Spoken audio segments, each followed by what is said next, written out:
Yo. Yo, yo, yo, yo, yo.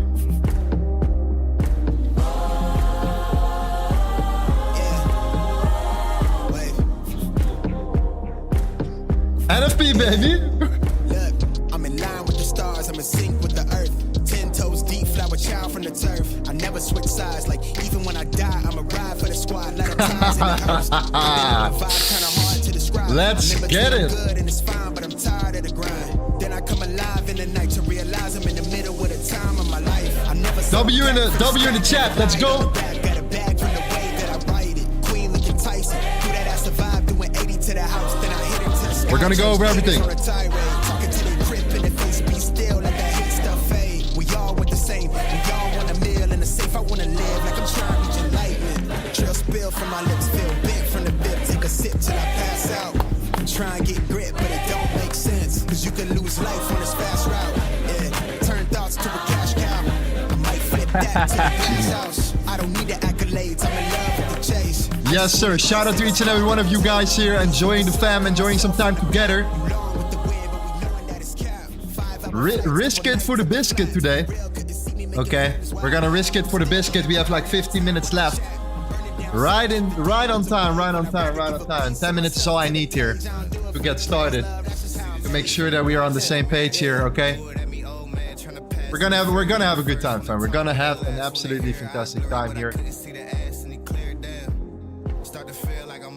Shout out to Snowfall, as always, man. My man is here. Marcel, Thomas, Iman, Pita, Davide, Jeno. Nice.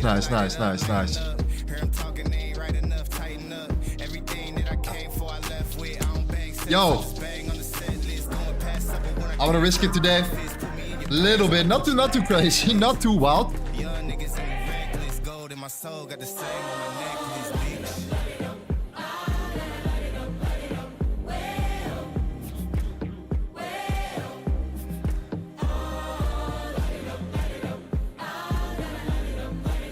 All right, fam. All right.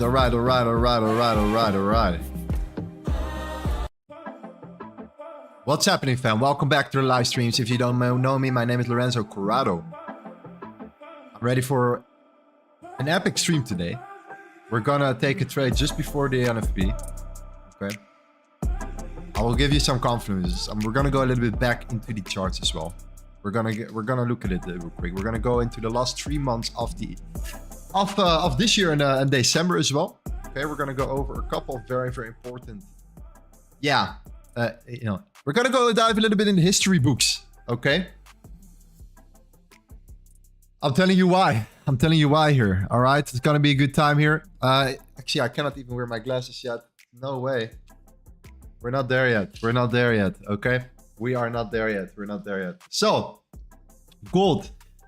Coming up today, okay? We said yesterday, keep a very close eye on how Asia and London are opening up. Opened, overall quite bullish here. You can see it already that, once again, London failed to take out the Asian lows. Same as Thursday, same as Wednesday, same as Tuesday, okay?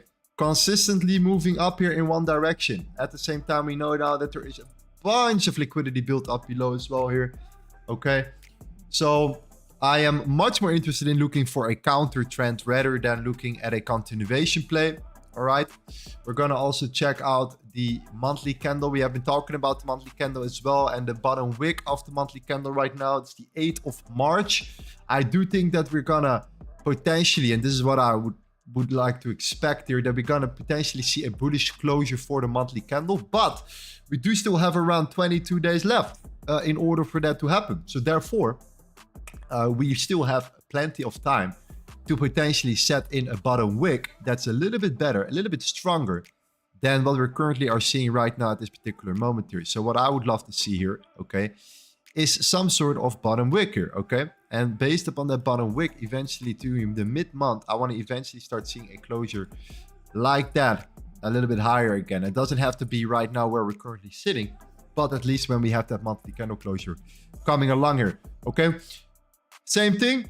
let's go a little bit back into the gold, and let's just go back into the previous months as well here. Okay, we have the NFP number 1. All right, if you don't know what the NFP is, it's crazy news, right?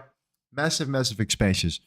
You know, 200 pip plus moves, you know, are extremely normal in a matter of minutes. We've all been there before. Okay, so I just wanted to make sure that you understand that it's also very risky. But like we said before, because we have been moving up so much already throughout the whole week, we filled out to take out many lows beforehand. You know, it just gives me a better risk to reward to just, you know, set some sort of sell limit order. And the reason why it's higher than where we are currently at is because of the following, okay? And that is because of the dollar. The dollar, the 10-year yield are both in free fall mode right now, okay? We're actually flipping bearish right now. When you're looking at the daily candle here, we just flipped bearish. So we opened bullish and we're flipping bearish here. We had support at the 50%, the equilibrium. Now I think the next potential layer is the 618. The 618 Fibonacci right here pushing back down here. Okay. And, you know, expecting some sort of bounce from that, or at least a reaction. That reaction is all we need. Okay. Same thing, by the way, for the 10-year yield. The yield is also below that support right now and is still looking relatively weak. Okay, so that's also something that we have to look at. Now, what is the non-farm employment? Okay, it measures the changes in numbers of the people employed, you know, people working actively in the labor force in the United States, excluding the farmer industry. Okay, we have seen previously as well that the forecast is super irrelevant. Okay, don't focus too much on the forecast because it's you know, it really doesn't make a difference here. Okay, look at the previous one on February, for example. 330k was the previous actual expectation, or the previous data from January, right? This is how we eventually ended up. The forecast was 187, and we actually came up much higher, much better. Yet, you know, you will see what actually happened in February the 2nd here. But again, it's all built around liquidity and building that liquidity here. So let's just dive a little bit back into number 1. Let me just move this for a second. There we go. Into the following NFP. There was the previous NFP right here. Look at that. Okay. What's important to mention is that we cleaned all that liquidity that we have been building up here. We started to build liquidity on both sides. You cannot see it right now, but there is like a wick here that took out the highs first. And after it took out the highs, it flipped bearish and it went straight for the lows right here. Okay. So it was like a waterfall. It was a massive expansion here. Back down of around 200 and 250 pips right there. Okay. So that's definitely one massive expansion we've saw. Okay.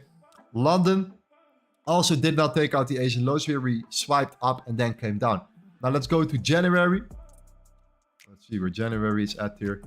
Boom. Where's the liquidity? Or where was the liquidity built? Liquidity was built on both sides. Okay, we had liquidity built below.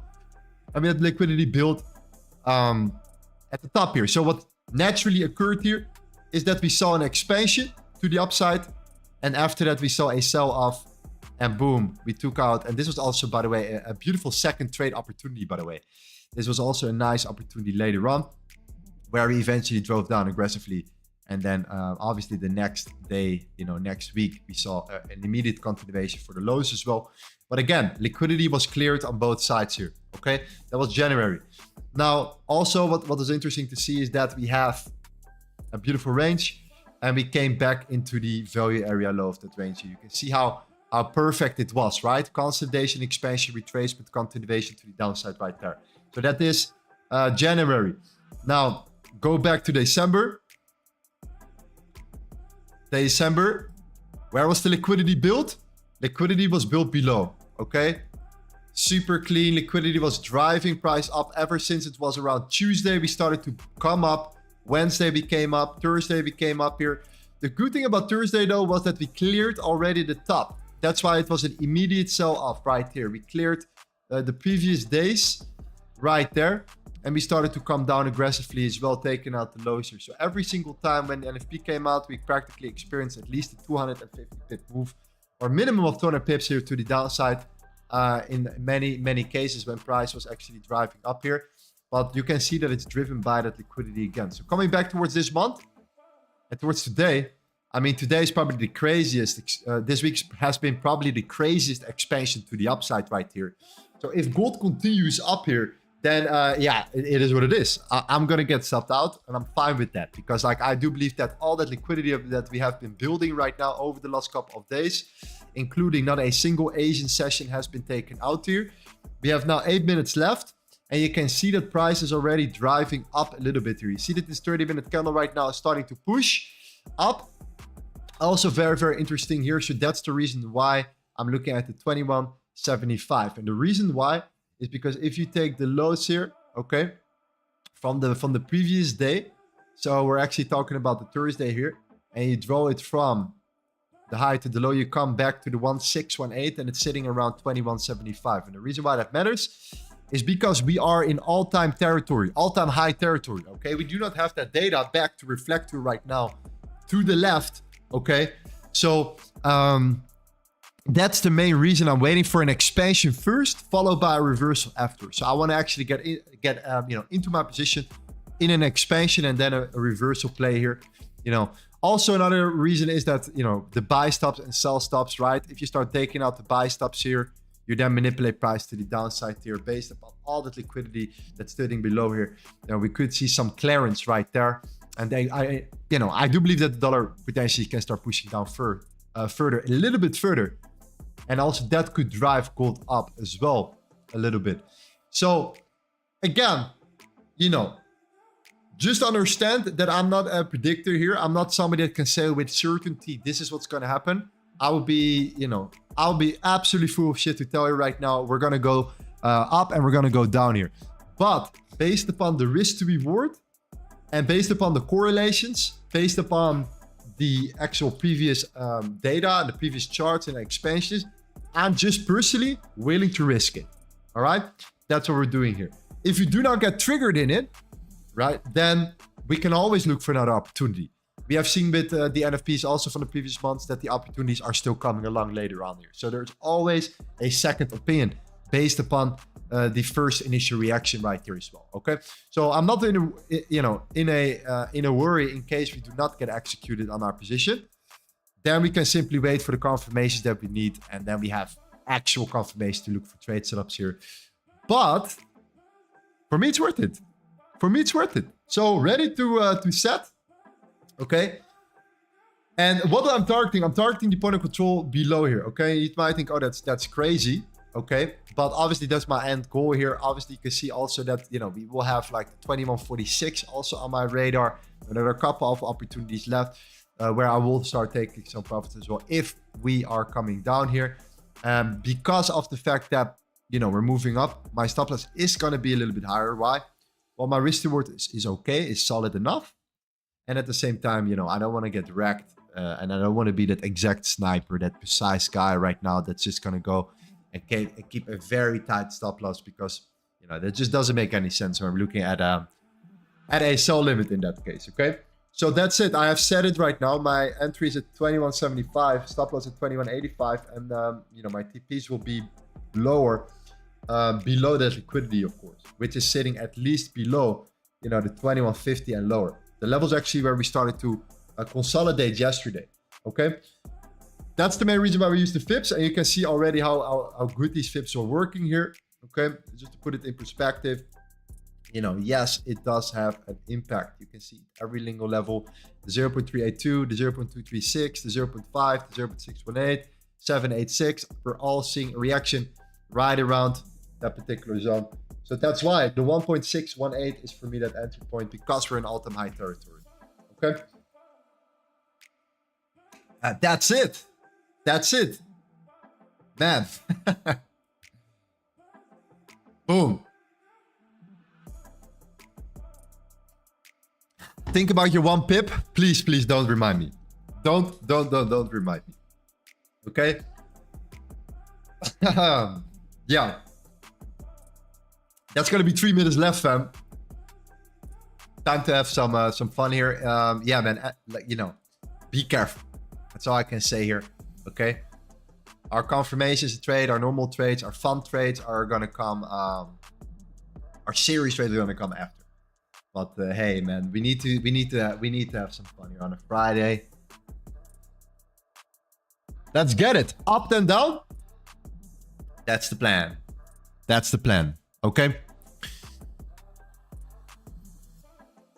My scenario, I see price will go up first, break until 21.75, then price will drop to 21.47. Well, that's exactly what we're doing here. That is exactly what we're doing here. Okay. If I get stopped out, just stop me out right away. Don't play games with me. Okay, just get out of it. Get me stopped out right away. Get me out of my position here, and we can move on. Okay, we can move on. That's it. We need the gold song. We're gonna put the gold song on today as well before the news. Gives us a little bit of a higher confirmation, like a higher confidence that this actually will play out here. Okay. Obviously, this is satire, but you know, we have our song. We have our song.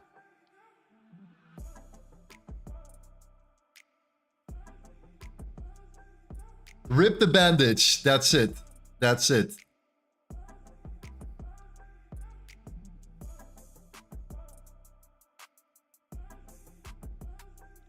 Down a bit, then up, then down a lot. That could also be a scenario. But if that happens, then we can close the position and we can retune, refine our entry, and like play around a little bit. So let's see. Let's see. Okay, make sure you smash up that like button here. We're gonna get Tommy on we're gonna get Tommy on board as well after the news. It's gonna be fun here. This is your chance. Buy or sell. You have 30 seconds left to decide here. Okay. Let's go.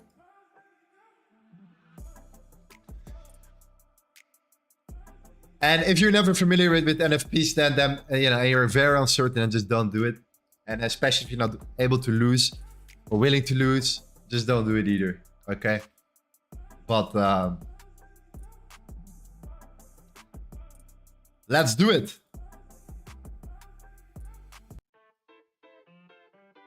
All right.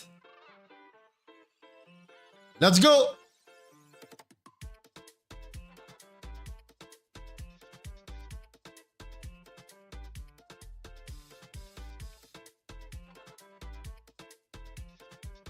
Disappointing.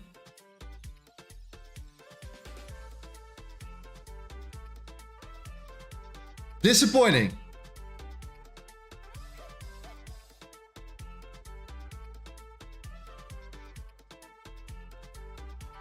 Disappointing.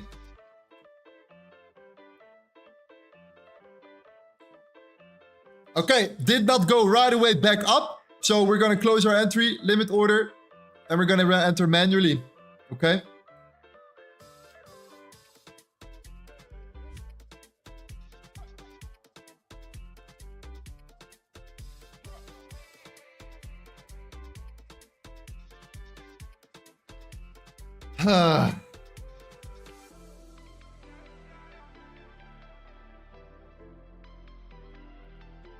$21.75. Keep a close eye on that level though.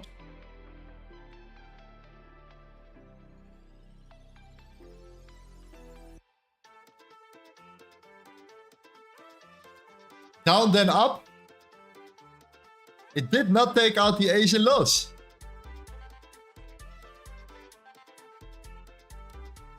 And that's the reason why we're placing sell limits. Because it gives you enough breathing room to play it safe as well whenever you can. You don't have to predict. Sell stops would have been wrecked. Okay? Sell stops would have been completely destroyed right now.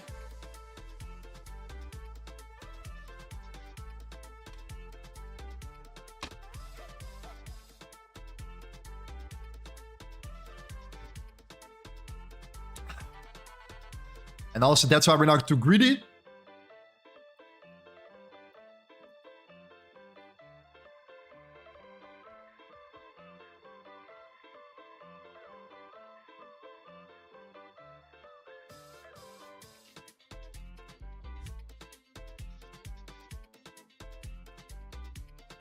You're recommending a buy stop? Well, in this case, it would have played out. Their sell stops would have been destroyed.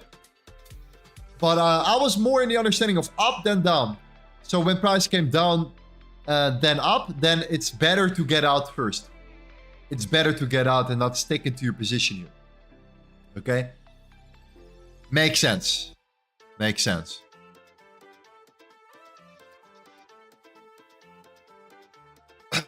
Okay, let's now it's time for the closure, fam. Now it's time for the closure.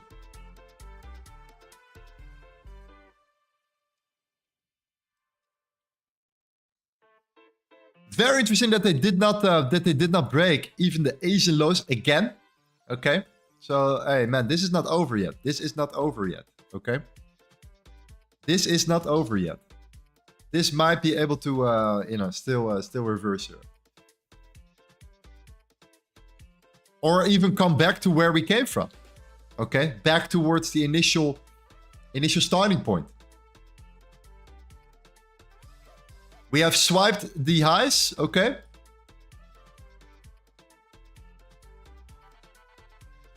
Yeah, we're back at the 15 minute. There we go, 21.75 now.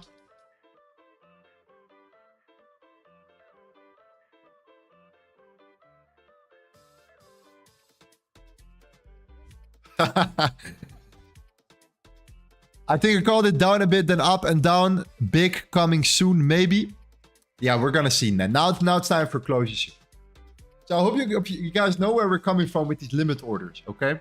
The reason why I'm personally not a big fan of buy stops and sell stops is because, you know, in case you get triggered here, like, this is from my understanding. Let's just take the last 10 big news events.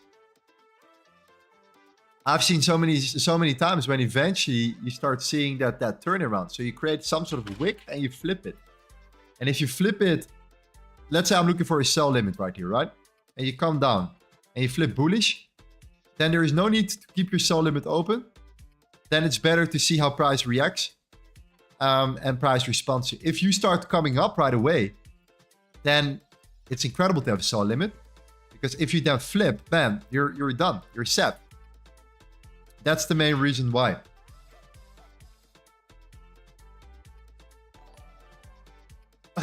We would have not been stopped out though. Our stop loss would have been still like I said here at 21.85. But yeah, it's better to get out and wait for confirmation now.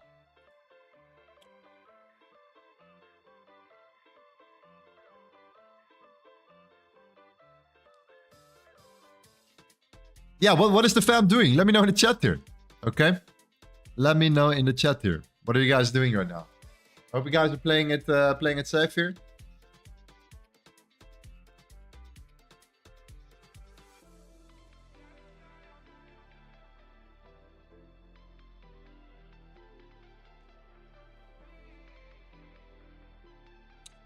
Brand said, I'm sitting on my hands. Quick short before it blasted.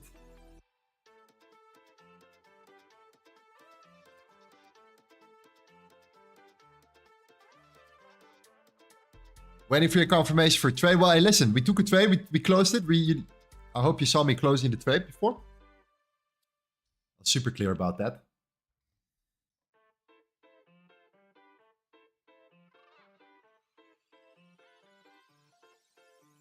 There we go. I would not be surprised if we're actually going to close neutral. So what I mean with neutral, back towards the 2170, 2168 here. You come down, buyers step in, sell stops get wrecked, sell stops are stopped out. Why? Because they're putting their stop losses above here, maybe above there. So these guys are gone.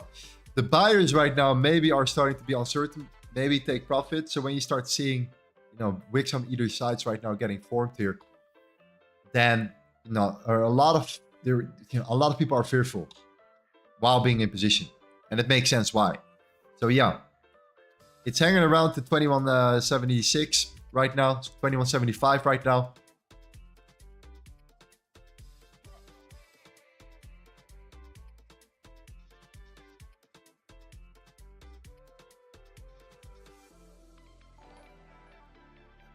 Only interested in the gold. Yeah, me too. I'm only interested in the short for now. For now, at least.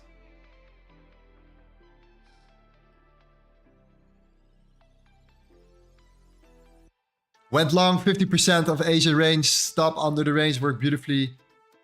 Happy Friday.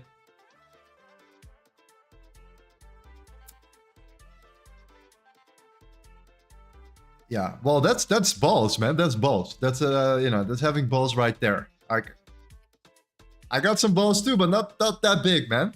Damn. Okay. We had so much liquidity built up below here. Not a single Asian low was taken out. Going long here is a next level move. Respect. Even though it came back into the range though.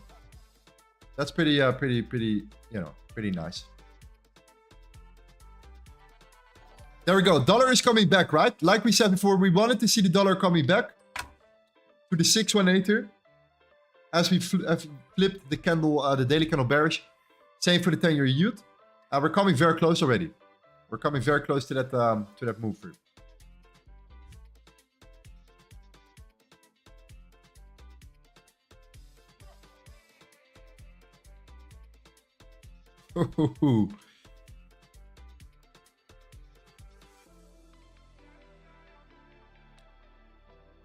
Stellar says, I've missed a lot of trades this week, but I'm staying out of trades because I don't know and I have no setups. That's good, right? Like it's okay. For sure, bro. If you don't see anything, then don't force anything either.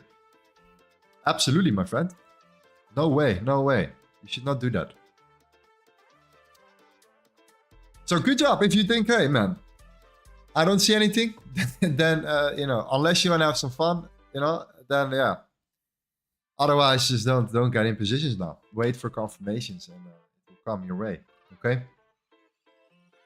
We have the next 50-minute candle what matters now. So 6 minutes left.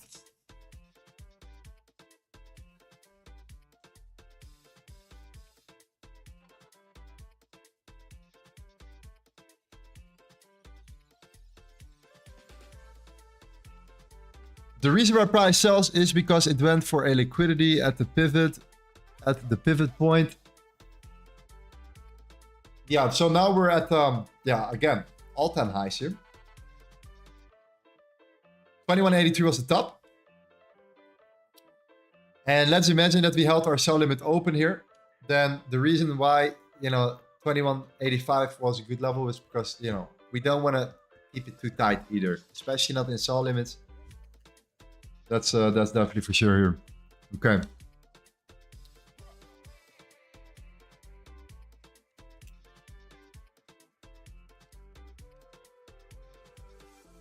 I wonder why look for sells in the bull market. Nothing goes up forever. That's for sure.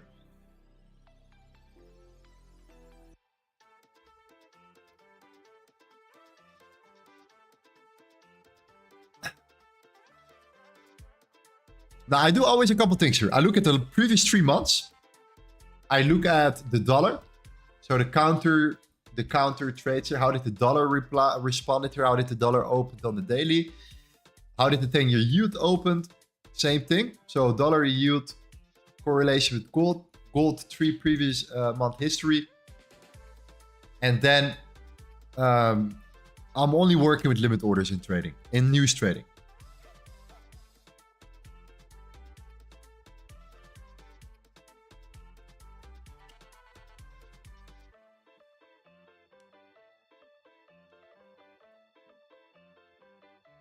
Unemployment rate 3.9. Okay, non-farm payrolls. The NFP came out better than expected. Once again, it's still looking good. 275. February was 353.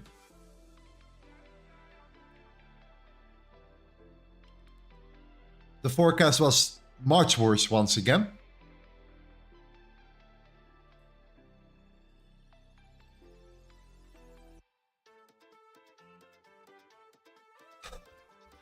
So next closure is in like what? 2 minutes, 3 minutes, 3 minutes. And then the hourly closure, of course. So let's see.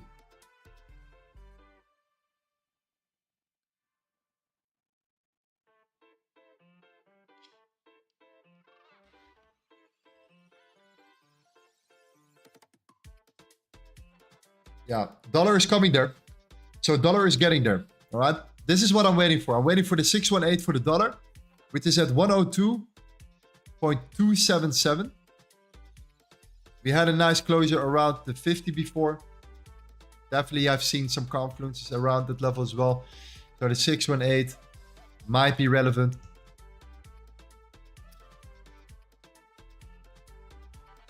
So let's see where we will end up here.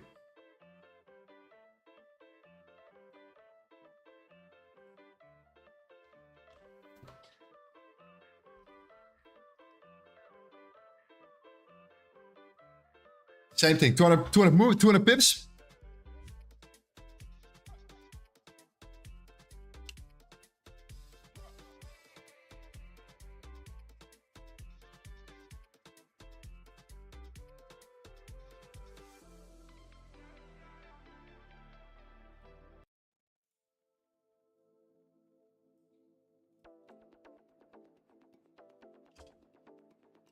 Did we got away from it? Beautifully. Yeah. So a couple rules for myself when I take a news trade. Number one, becoming greedy when being or placing a trade is dangerous. If a candle flips the opposite way, and it flips in your direction, get out as soon as possible. So if you place a sell limit, price comes down first and it flips bullish, get out. If it comes up, then stay in. Stay in.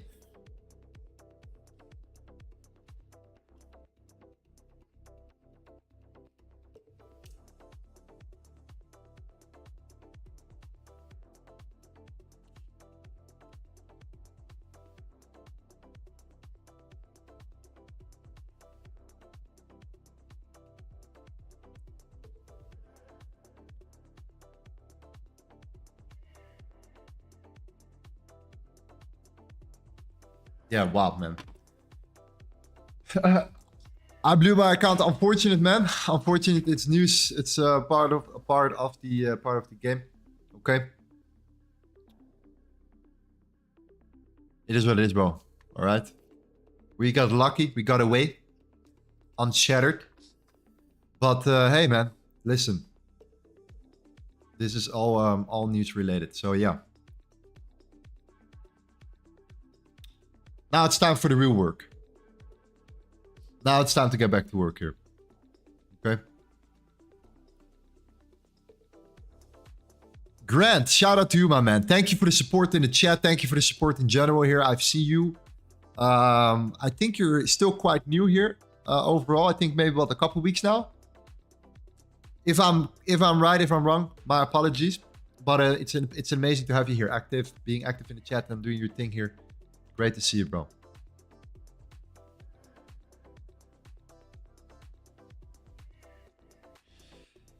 How can somebody blow your account? Yeah, over risking, no stop loss, like liquidations, high leverage, you know, many different reasons for it, obviously. So yeah, that makes sense, right? Makes sense. It makes sense. But hey, you know, even with news, like I risk like what 2% or something like that. So you know, you should always calculate a number in your head. Also, for me personally, like I have a number in my head. Okay, this is the number I'm willing to lose in the worst case. So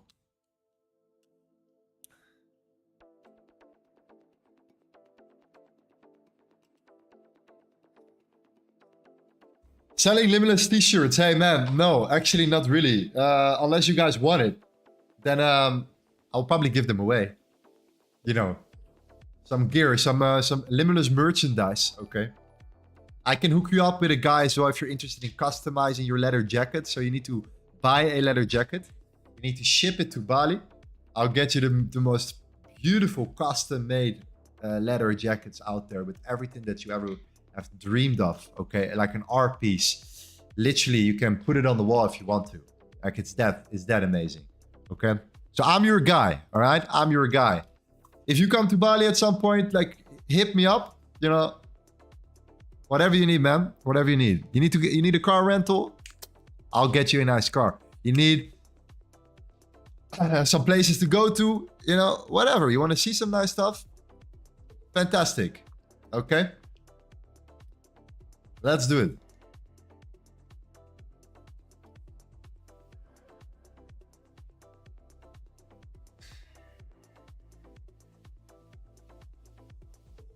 What kind of car do you have? Well, I only have a Range Rover. I've been driving a Range Rover for a long period of time. And if you know Bali, then you understand that the traffic is absolutely... that's the only thing about Bali. Right? Bali is incredible. It's the best place. Love it. Amazing friendships, build connections, you name it. Can be super cheap. You can live super expensive. Like the gap is really big. But, you know, so I was driving a Range for a long time. And at some point I was like, man, bro, I cannot do this anymore. So, hey.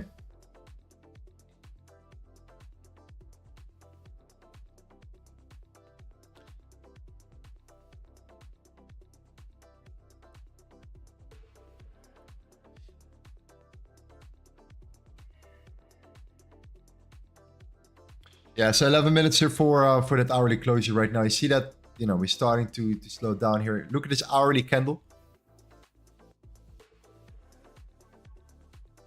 Dollar is starting to come down. Still, we're heading into that direction here. Also, the yield. Look at that gap on the yield right now. We had a gap here. That gap is practically filled. Also,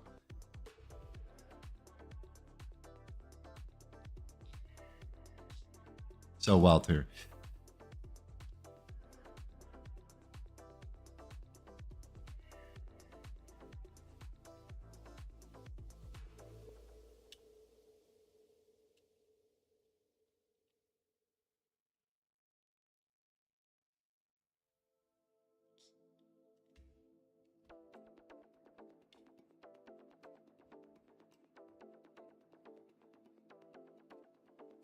Can I place the order now in gold? No, I'm gonna be patient, waiting for the hourly candle here to develop right now. That's by far the most important thing. Now it's back to you know, to work, like following our game plan, our rules, and our stuff. And you know, we're gonna see how price, you know, closes around the 21.75. If it closes below the 21.75, fantastic. That's a good sign, man. That's a good sign.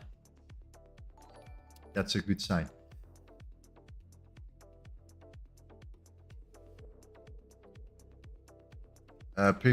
Yeah, where did we saw the manipulation here? Yeah, this was the previous time. All right, we expanded up aggressively. We started to come down, and then it was the actual turnaround and reversal play here, because there was still that sell side, you know, below from January. Very interesting here.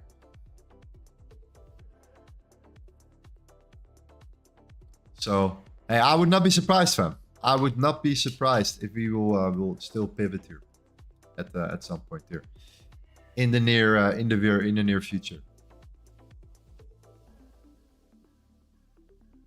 Yeah, overall the monthly candle, guys, if you placed a long position on the month, then, you know, right away, right, then you would have been at like 1,614 pips right now.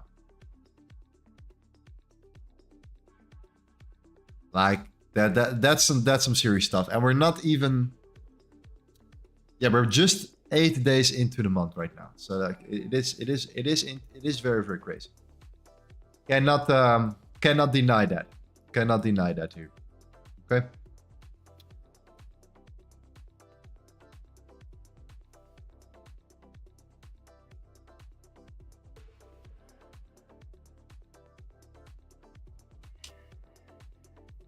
Woo! Hello, bro. I'm from India. Can you tell me about Bitcoin? 67.8. 67.8. We're heading towards the yeah, back towards the all-time highs again. Okay. All right, we're coming. It's something is happening here. Okay. The hourly is in 7 minutes and 35 seconds. This is where we opened. So opening of the hourly candle. Let me highlight this for you real quick.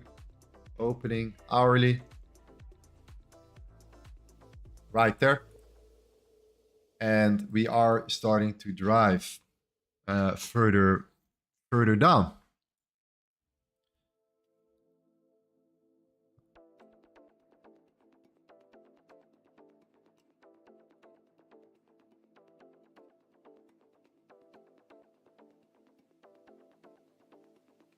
Yeah.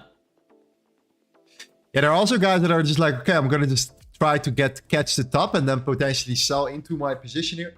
Yeah, for me, that's just, yeah, you know, I have boundaries. I want to at least feel that I have, even though in news it's almost not possible, but I want to at least feel I have some sort of control over what I'm doing in place.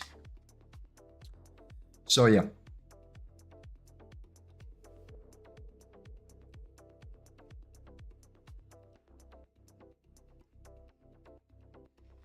Do you have Indian fans? I do have Indian acquaintances for sure. Yeah.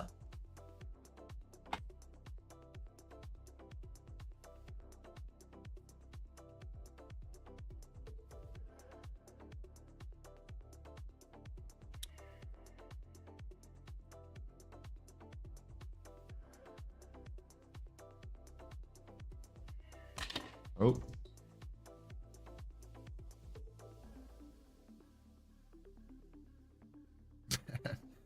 There we go. 5 minutes. Did you fellas wait for the dip and buy? No, we actually were... we placed initially a sell limit at 21.75.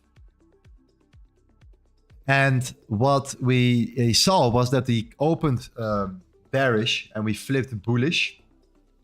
And for me, that's just... If my sell limit is here... It's just a signal to get out, because you know what can happen. You can come down and you can drive all the way up. So we got out. We still let it develop a little bit. We didn't, you know, got out right away. We still wanted to see, you know, how price responded for a couple seconds here. But then we're like, okay, no, it's gonna drive up further. We got out here. Then price came all the way up to the 21.85. And now it's at the 21.75. So, you know, once again, like, that proves that you just don't have to be greedy, because you're exactly at our, or we're now exactly at our initial sell limit or order or entry, right? So because we have the hourly candle closure now, we have like 4 minutes left. We can kind of like see, okay, like, how do we close this candle here? Where do we close here? And you know, we can only look for the, yeah, I think the lower time frame. Start looking at the lower time frame and see how we can develop from there.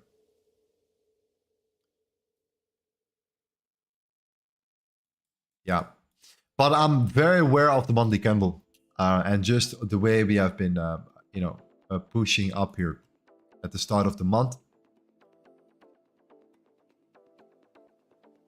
Even though we have seen a lot of volume here, okay, a lot of volume driving price here. This is overall very good. You could say pattern to break, and you know, you had these triple tops as well there. These were already swiped, so you know, we swiped again the previous highs from December. January was neutral. February was a setup. March was an expansion. Now we're gonna find out how we develop here. We have 23 days left, man. So it's enough time to potentially see a pivot here. Okay.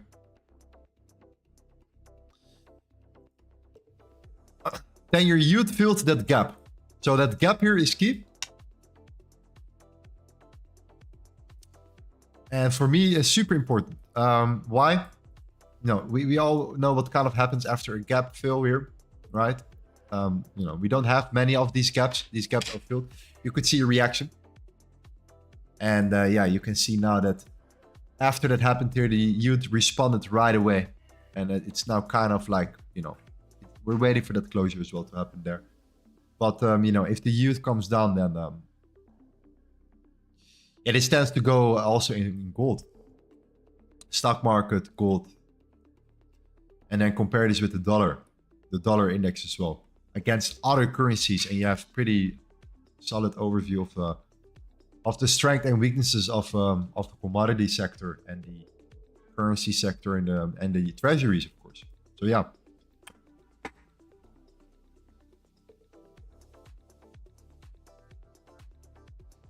People say triple top never worked. It turned out to be true again. Yeah, man, it is true. Definitely on the higher time frame. We have seen that many times before. That 4 is the magic number. 4 is the magic number. In many ways, we have seen that, right? Also trend lines before. It may sound weird, but when I started trading, what I did was, and this was my strategy. When I started way back, I was just looking at trend lines. And the 4 touch was a, breakout for me. That was my strategy. the fourth actual break or touch here was my trade.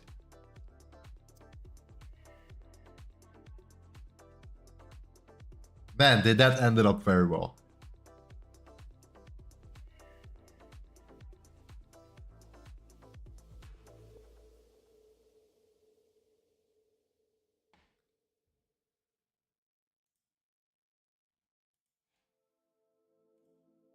So a neutral closure, okay? A neutral closure. I think it's time to get back to January again. Let's also look at November real quick. I want to look at a couple more months here. I want to go back real quick into the past 30 minutes. See how far TradingView can take us right now. We're closing the hourly candle almost as well here. Probably be below the 2175 here. So, hey, that is still a good sign. So 2nd of Feb. NFP.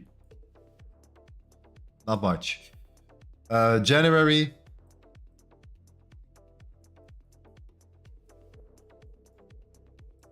Manipulation here. This is interesting. So aggressive sell-off. It held first below, or it stopped actually below that low, but it started to build up liquidity. It started to come down the next day. Let's also look at November real quick. So we have December. So December was right. Just a simple break.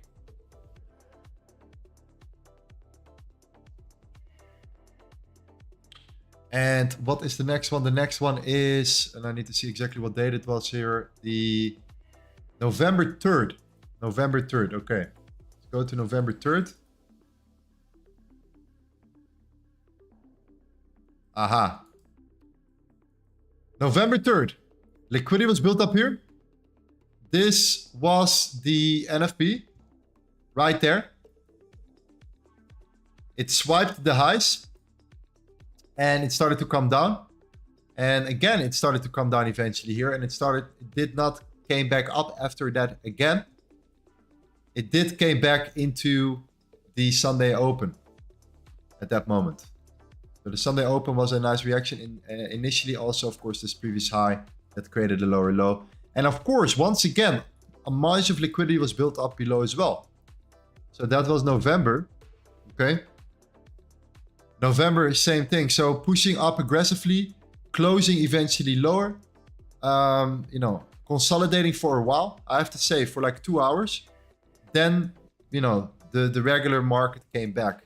You could say when the New York Stock Exchange opened, the structure came back, new volume came in again. So that was November. Now let's go to October as well, because that was the only negative month right here. Okay, this is also a positive month. This was the only negative month. So far, everything has been coming down, by the way. All the news from all, everything that we're seeing here was price moving down eventually. Okay. October.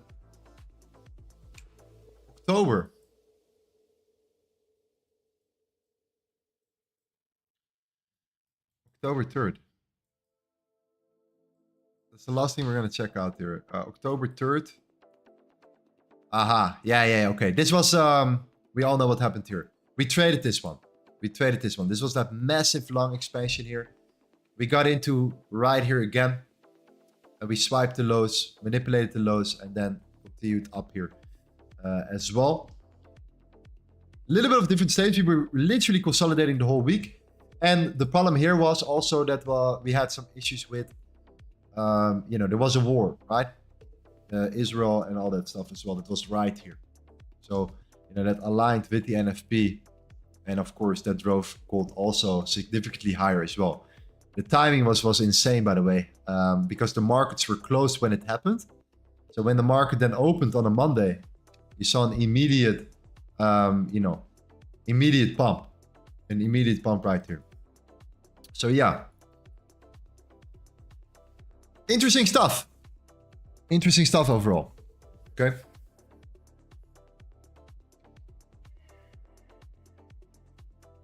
So we closed, believe it or not, at 2171. This is a wick of around, yeah, 40 pips. 140 pips right there. Okay. So I don't think it's an idea to potentially get into short here. I think it's much more interesting to start coming down below the opening hourly of the NFP and just start driving price further down. You can see it from the previous data, right? The previous, you know, 4 months, 5 months, that whenever you saw a neutral candle close, we saw it especially in November. You saw that we eventually just started to drive price further down. But it was not right away. So it happened around the New York Stock Exchange open. We started to then consolidate a bit longer before we actually initially made that next move. So what you would see on the lower time frame is kind of the following. First, what will happen is if price comes down here, then many guys will start entering their long positions right at this particular zone, because they see this, of course, as a very nice clean area of the month. And that's why, you know, selling into the month here will cause a potential reaction from buyers. So that's why I'm rather interested in a, you know, a manipulation of that. So, you know, consolidation and an expansion, retracement, continuation on the 5 minute or so. So, you know, you're building a small range, expand, retrace, entry, looking for further continuation into that particular direction here. So yeah, you bet that people will start buying around the 2167, where I'm still more interested in sells, you know, below here.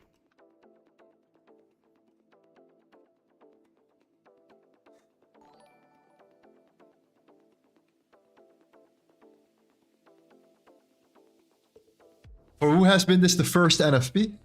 Let me know.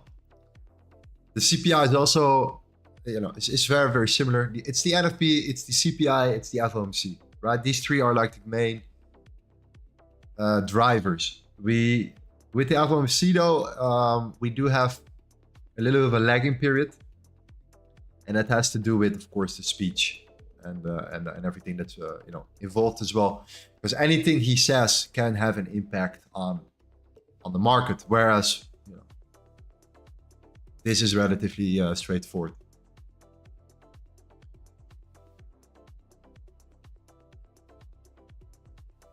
Is Gavin Dantas one of your boys? 100%. He's the G.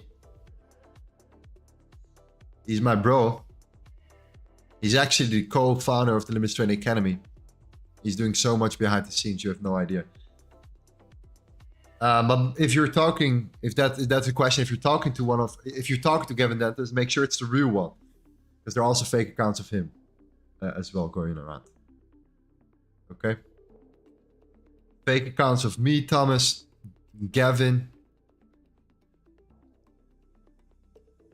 You know, we have banned hundreds of accounts, and I'm not joking when I'm saying hundreds. It's a virus.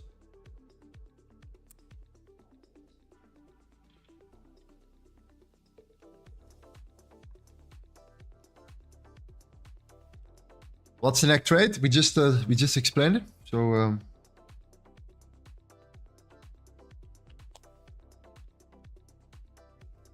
I can do it again for you. So what I think will happen here is the buyers will start stepping in here. I'm more interested in sells. So what I want to see is, I want to see a reversal play or a little bit of consolidation around here, followed by an expansion, retracement trade set up to the downside. And I'm practically only interested in shorts for now.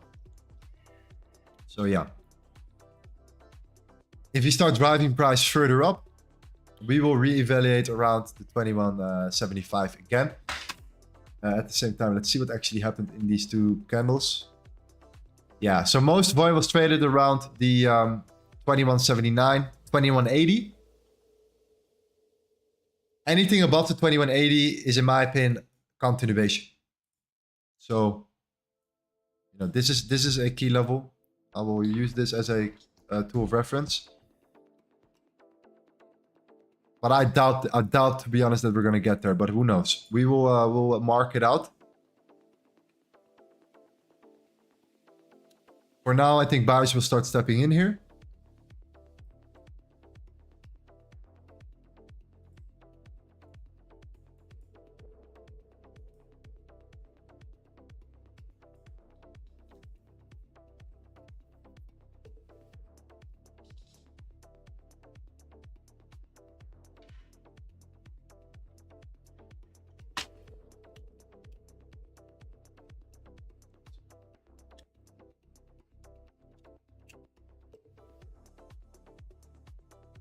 Francis says, I'm not finding no crime on my own.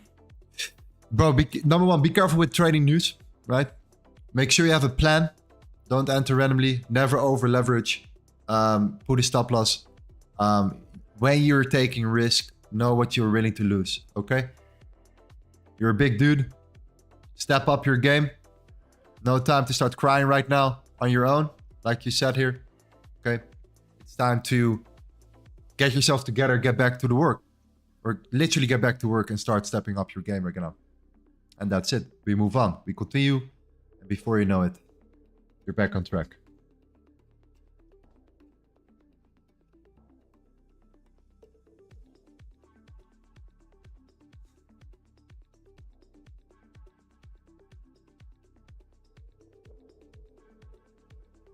Should we close our buys that are profitable? I can never decide for you what to do here. When you're in position, this is your money. I'm not a big fan of telling somebody what to do when he or she is in profit, especially hard earning money. So make that decision for yourself. I can only tell you what my plan is and what I'm willing to do.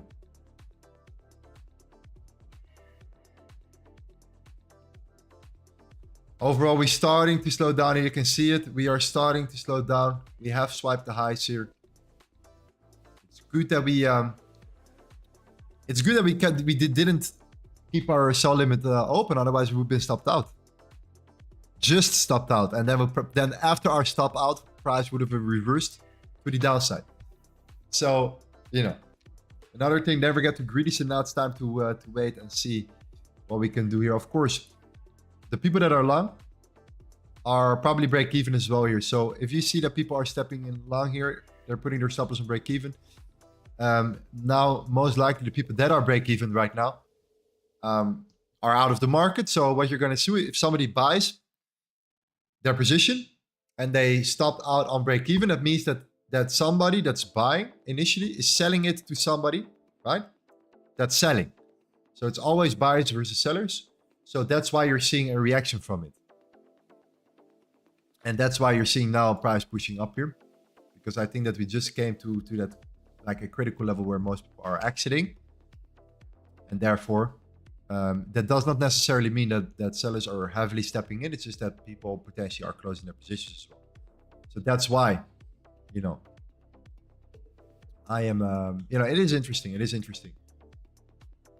If you see a rejection here, right now, let's say like that, and we flip it, and we flip the previous lows here,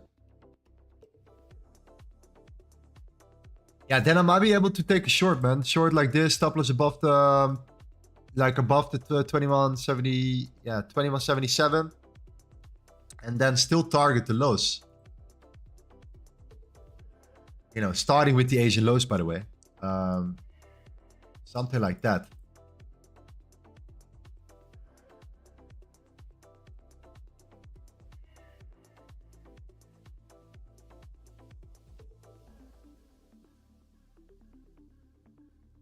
And just target the lows here.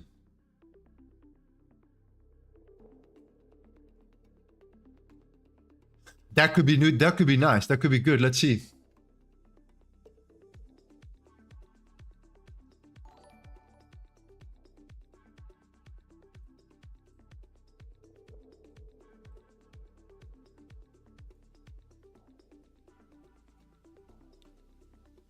at the 5 minutes as well here.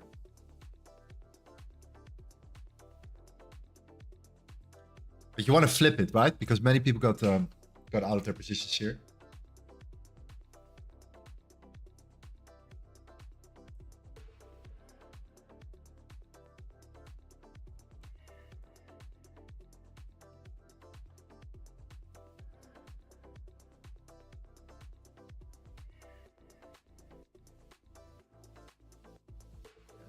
Something like this is interesting. So 77.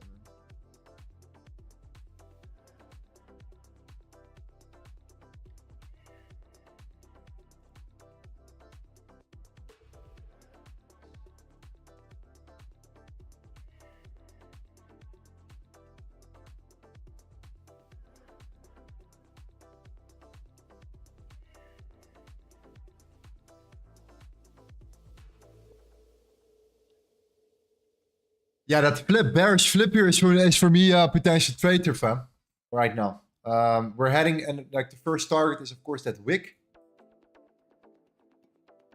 That initial wick here. We see that flip. My stop loss will be above the 2170. Yeah, my stop loss will be 2177. I'm targeting at least the wick, if not the Asian lows. And I think that could just turn into a continuation play. This is kind of the confirmation I'm actually interested in.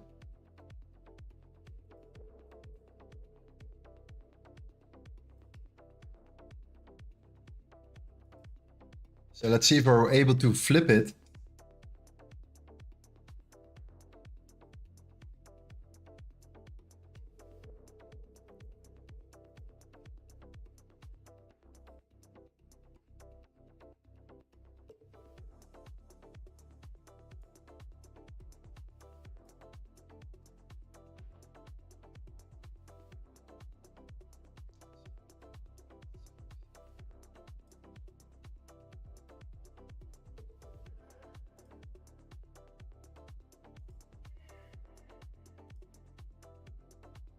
Kind of like that break here, the break of this this key point right now, the 2164.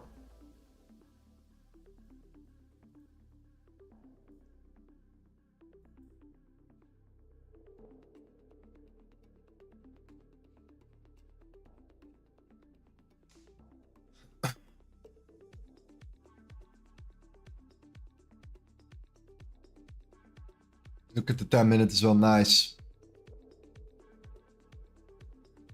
And then that wick is that first target, the previous wick here.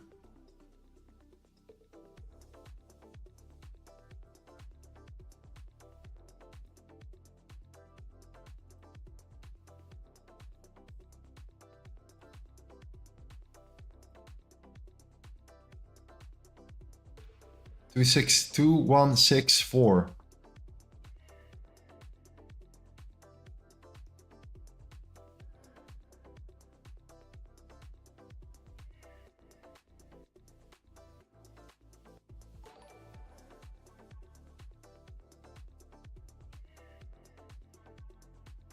There we go. Are we in? We're almost there. Not yet. Executing.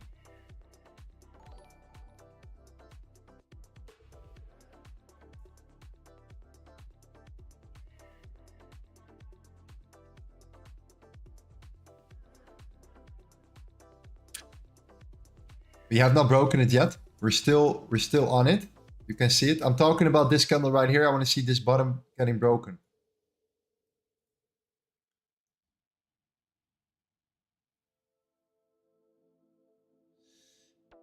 $15 has a weak topic as well here, so you know, if you start flipping it again, then be patient here. But that's for now for sure our key level.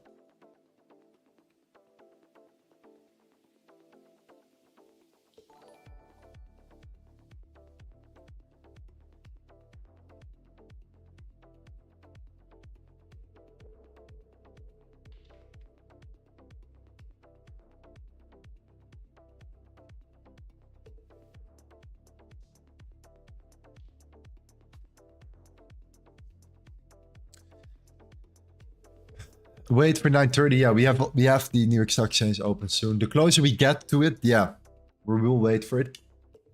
If he would have flipped it, we would have entered though. Because it was still like 15 minutes before. But yeah.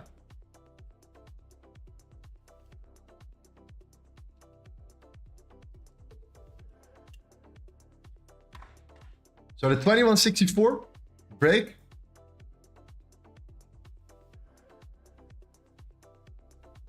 Is that level here? The closer we get to the New York Stock Exchange open, the more important it is to watch the next 30-minute candle, right?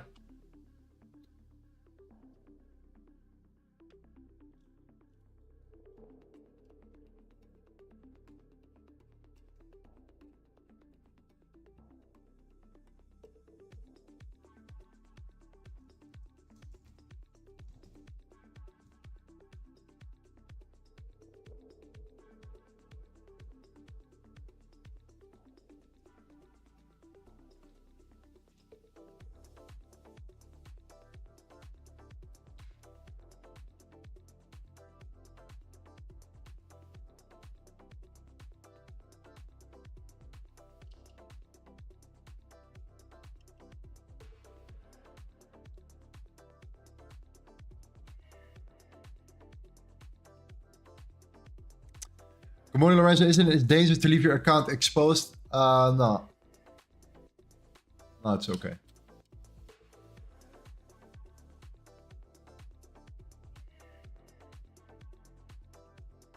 At least I hope so. I hope so.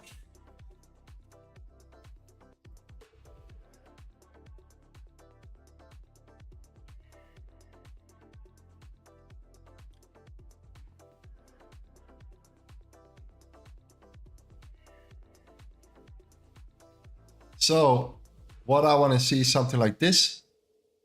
Let me see if I can highlight this.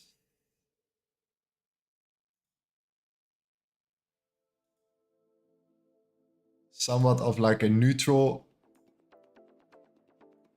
candle here, something like this. I'm a really bad drawer, by the way, just so you know. And a stronger move to the upside, followed by a reversal play, and then just a break of that level, looking for a continuation. Wow, this looks terrible. Never mind. Like, I'm not that guy. Okay? Anyways, you know what I mean.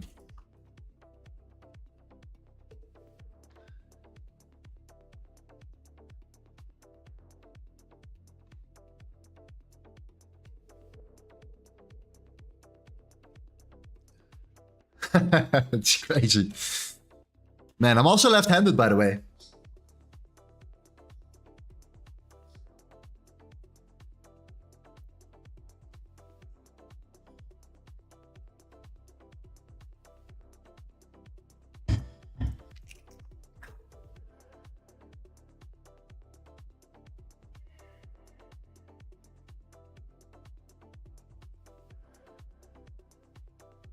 I think you filled arts and crafts in the private. Yeah, 100%. Yeah. Yes, sir. I have a creative mind, but I'm not a drawer. That's for sure.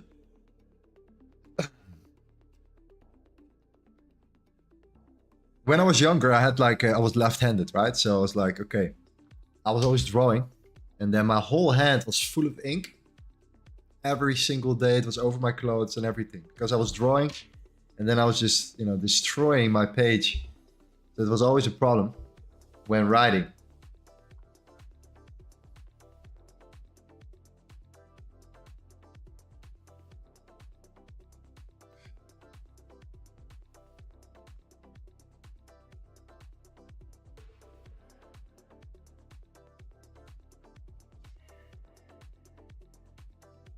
Yeah.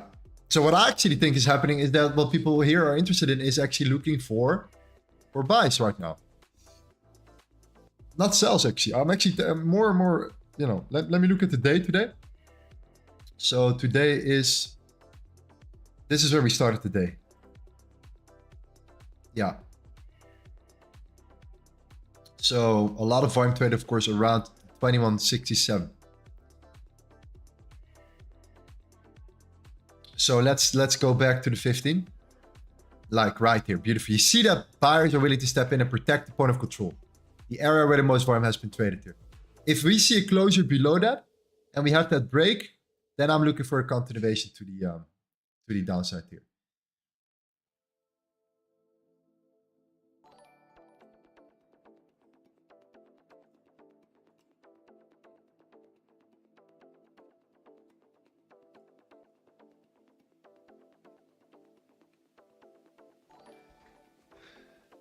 Just joined the stream. What a move. Been a challenging week.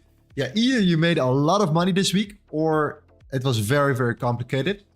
Because when you're trading at all-time high territory, you know, you're kind of in a new, you know, a new zone. Maybe you've not been there before. So maybe that's a little bit, you know, unusual, right? You're used to look at the left, and when you cannot look at the left anymore, and then it's like, okay, what now? So, yeah. It's yeah, understandable, man. It's definitely understandable. So yeah, I think that either gold requires a lot of patience or yeah, you're still long from the beginning.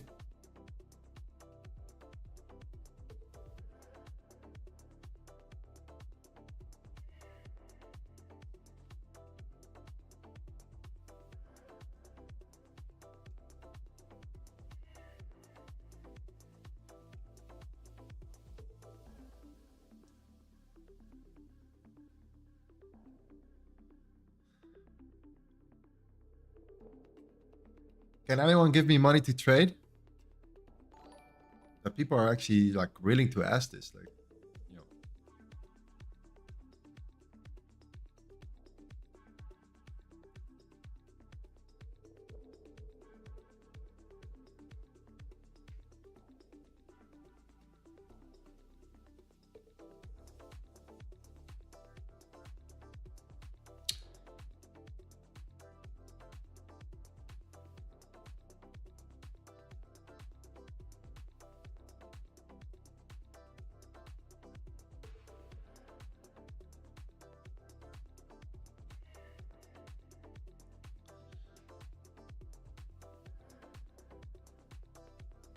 Yeah, the problem is I've done it once. So like somebody asked me, "Okay, give me like some money." I was like in a good mood, and I was like, "You know what? Here's $50."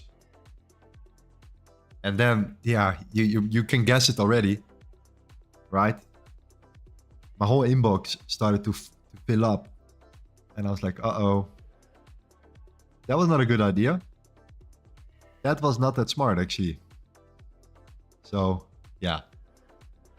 Kind of made that rule for myself now that I have to be a little bit cautious with that type of stuff. But giveaways, hey, I'm all in for giveaways, man.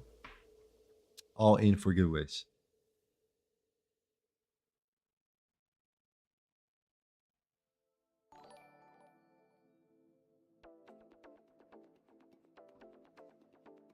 I was like, damn.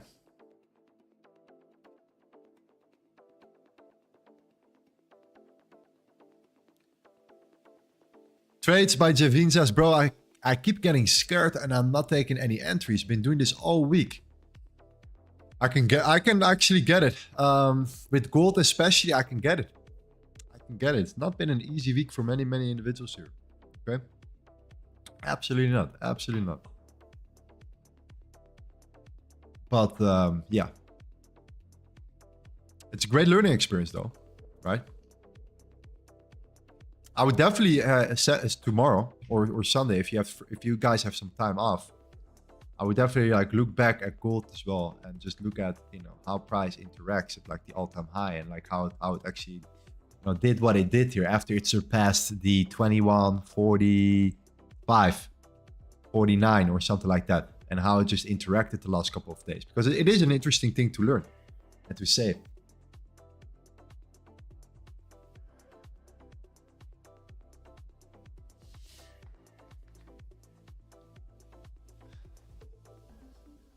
Lorenzo, what are your thoughts on XRP? That for a long time, man. Yo, XRP. Like, you know what I'm thinking about it. You know, people know what I think about XRP, right? Yeah, I think it's gonna do nothing for a very long period of time. And then out of nowhere, like super random, some news will come out. and it will pump the price with like 500%. Like that's what I think. But nobody will be able to guess it on time. And yeah, it's not worth the investment because, in my opinion, because like, you know, you'll be sitting in your position for you don't know how long when nothing is happening. You know? But I think it's just randomly gonna do something massive out of nowhere, massive move. Bye-bye. You know? And it's gone right there. That's what I think about XRP. But I think there are many other better opportunities if you're interested in trading or investing in crypto as well. Many more interesting projects now at the moment. But like, yeah, but hey, listen, XRP, WEF, it's gonna be like the next, you know, it's gonna be like the next central bank, CBDC. It's gonna be, you know, it's gonna rule and control every single currency, digital currency out there, and it's all interconnected, related to the blockchain. Yeah, no, I can get that, bro, but you know, I am not willing to sit on my hands for that long. That's for sure.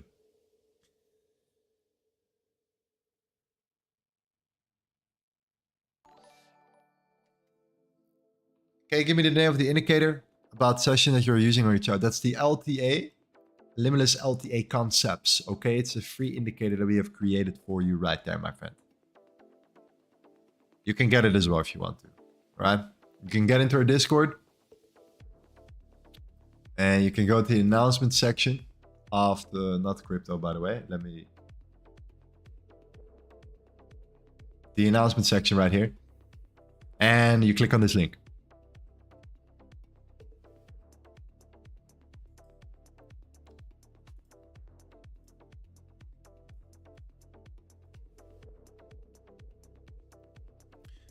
So far, so good, huh? 30 minutes?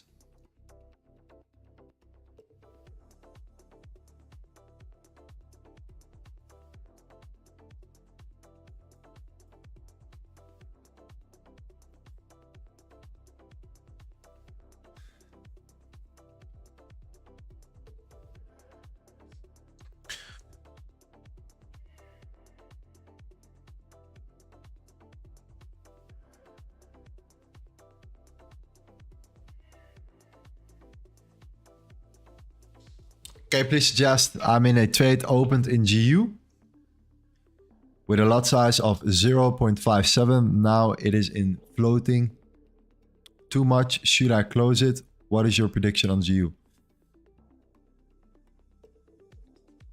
So the dollar now, this is the number one thing I'm looking at, the dollar here, and the 618. So, you know, if you see some sort of good solid reaction from it, then hey, we might have something here. Okay, that's why I'm still interested in, you know, seeing the dollar pushing up here. Okay, coming down, pushing up here. I think there is a chance that this might happen. We have now the New York Stock Exchange open, so let's see how we respond here. If you are floating too much, I'm not sure what your entry is like.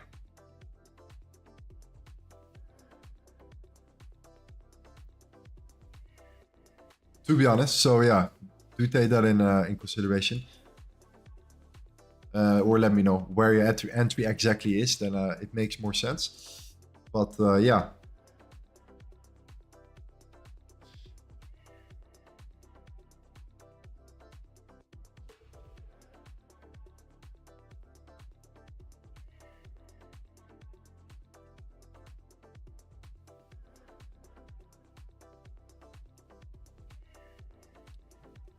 Quickly check GU for you if you want to as well, just to see where you're currently at, because I have no clue what has happened. I think we're pushing up,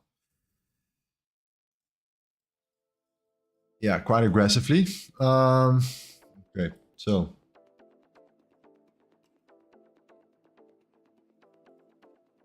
first of all, what happened yesterday? Yesterday was a push, just to consistently push up here.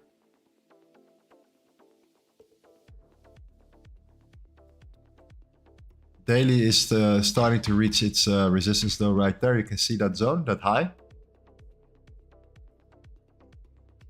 So this is on the daily time frame. Let me just quickly.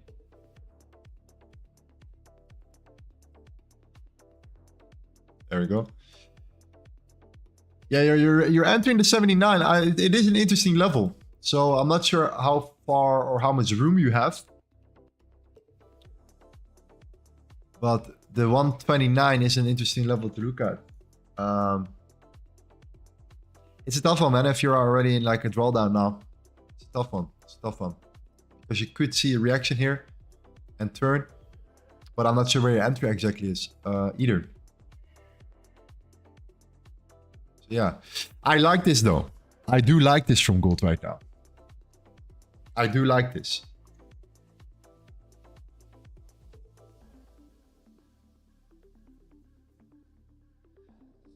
Yeah.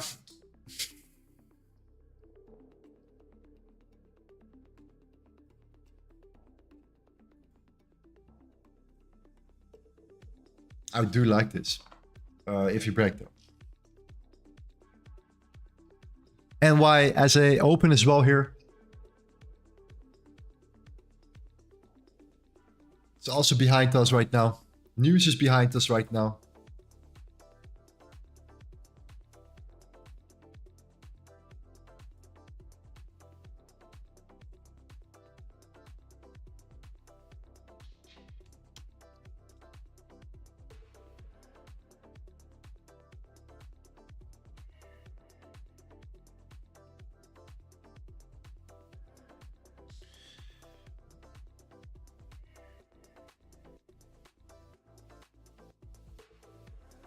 Do you think that the dollar will strengthen or look weaker? So far we're not at the 618 yet, right? The 102.3. So we might get there still. But at the same time, how many times have we seen like this playing out here? Okay, I'm just creating just a higher low followed by a continuation here. I mean, we really have to wait. We really have to wait and see here. But you know, this is also a level I'm looking at right now. The 102.616. If you see a break above that level, and gold is then actually breaking down. Yeah, man, that's a lot of confirmation.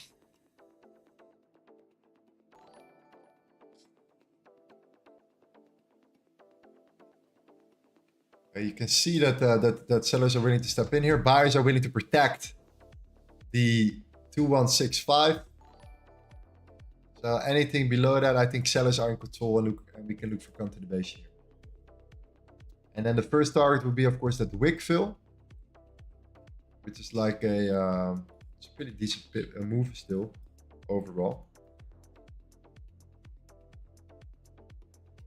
And then after that wick fill, we can think. Okay, we can start thinking about our next our next stop, or you know.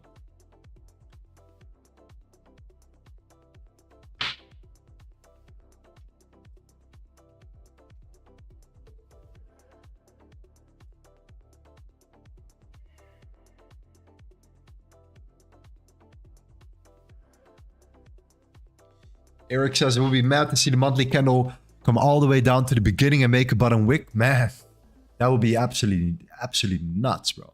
That would be crazy. Yeah, that would be crazy. But hey, man, everything is possible, huh? Everything is possible. We have 3 weeks left. 3 weeks left.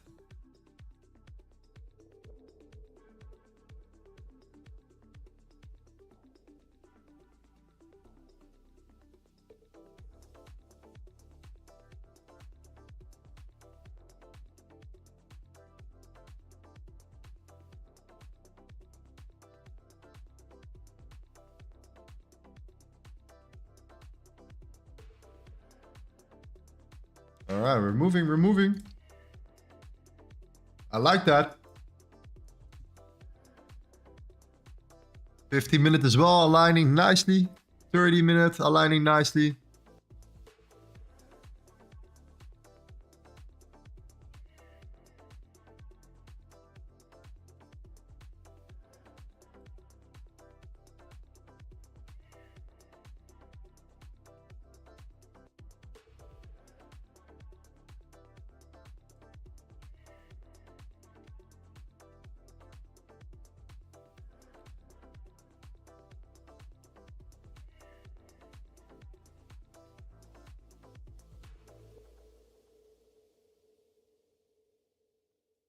Getting there, getting there.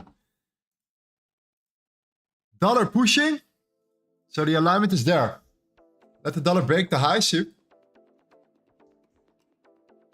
And close above it. It would be nice. 5 minutes. 1 minute, 40 seconds to go. It would be a nice closure.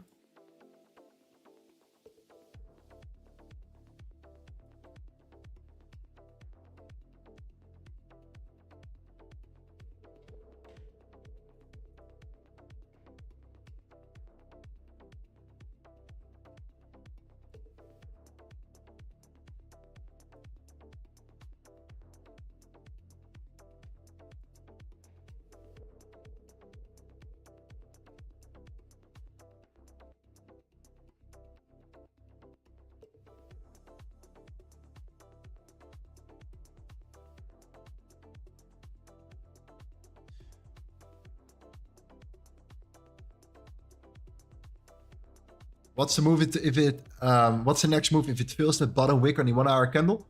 Yeah, then I would say TP point, stop loss and break even, and let it run and see where it takes us.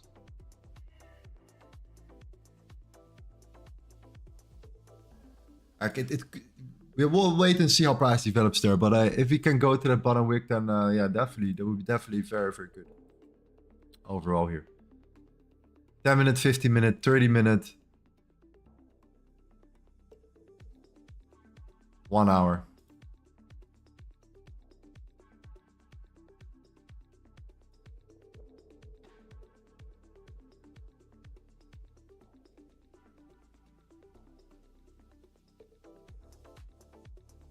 You can see how much support you have right now, right around 2164, 65. And yeah, we just talked about the day. So if you go and you take the whole day, then you can see that the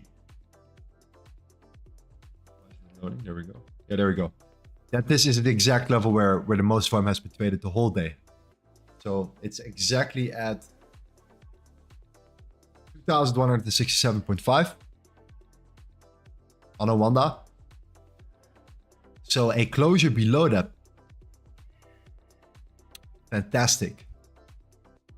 That would be fantastic.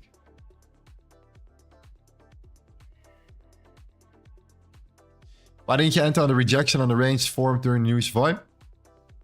Which one? You mean this one? Because of the point of control. Because I want to see it closing below the point of control.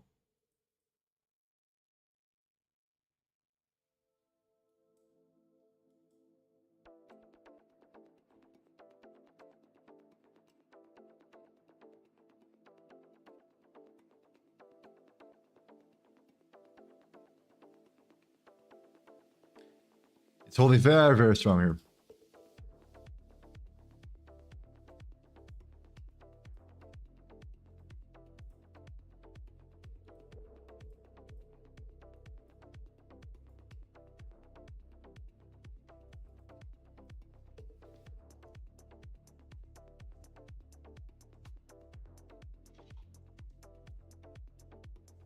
At the same time, it's the exact opening as well of the NFP. So yeah.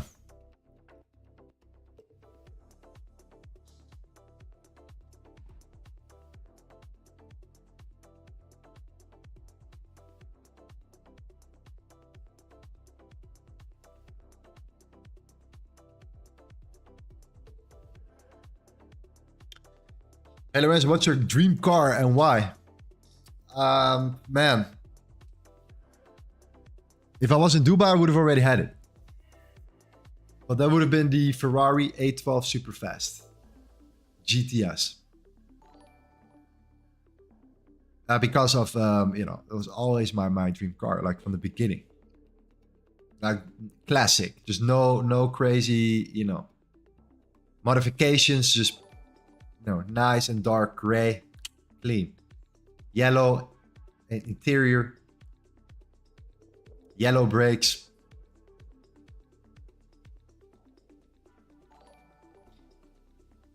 That was always my my car here.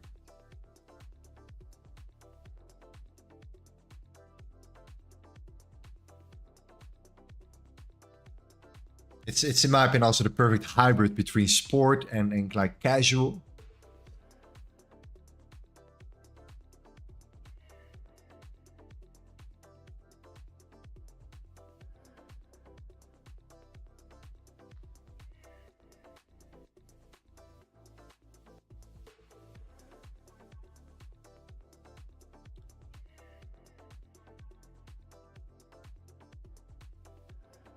I think we have the right level, fam. If we start breaking below it,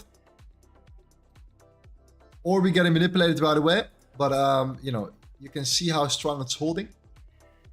If we start coming down here, I think it could be a waterfall. It could be a waterfall. There's so much more to take out here overall. So let's see.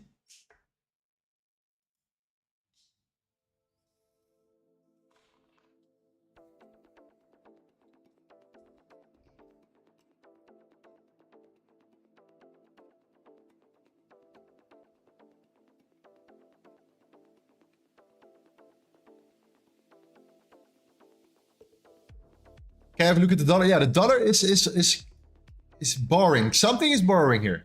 Something is borrowing here. So that's why that expansion above and that closure above is actually very important on the 5 minute. And I hope we're seeing the alignment as well with gold. So, you know, that gold breaks it when the dollar breaks it and the dollar closes above it.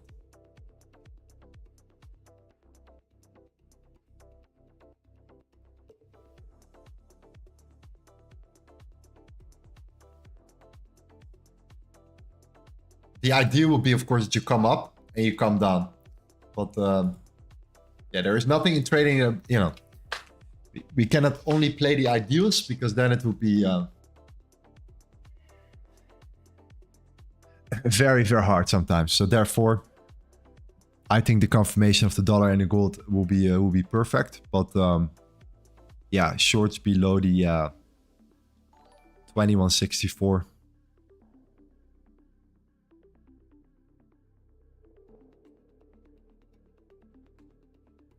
You place a sell stop or you're just waiting? I'm waiting. I'm ready to execute, but I'm waiting. Yeah, for now I'm waiting.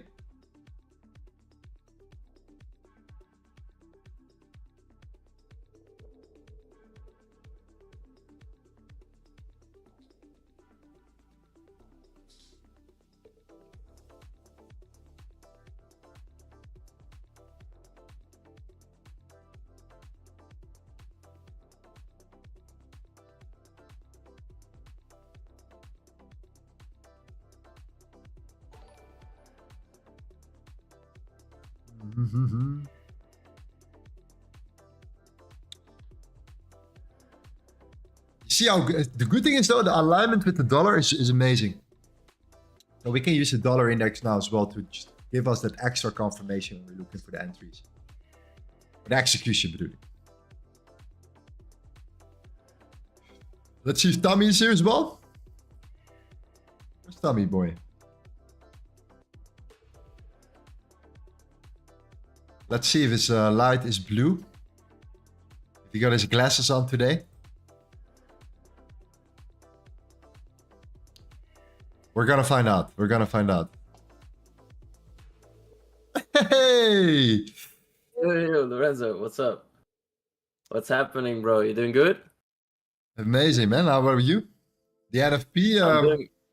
I'm doing fantastic. Yeah, you placed it. You placed it trade, or you were just patiently waiting for an execution? No, just waiting. Seeing what's happening during the NFP. Not Nice, participating bro. At the moment. Just letting it do its thing, you know? Being on the safe side of the market. Let's say it like that. Let's see. Makes sense. Makes sense. Yes. How's everyone in the chat doing? Hope everyone's doing all right. See you looking at gold, looking at that continuation to the downside. Yes. Yes, sir. Looking good. Looking really good. I'm trying to get you here. 1 second.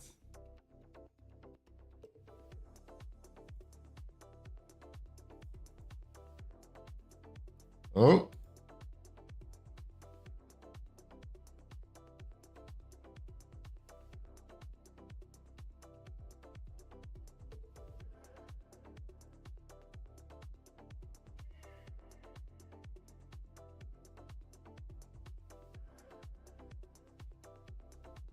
Let's see. Okay, back. There we go. Let's try again.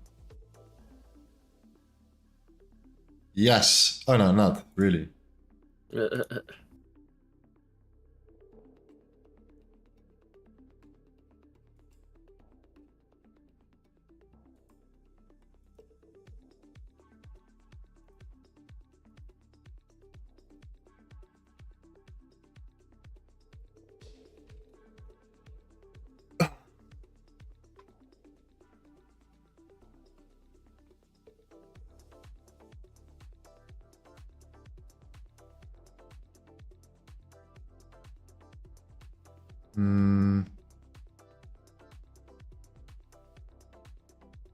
Wait, I'll call you back in a second, bro.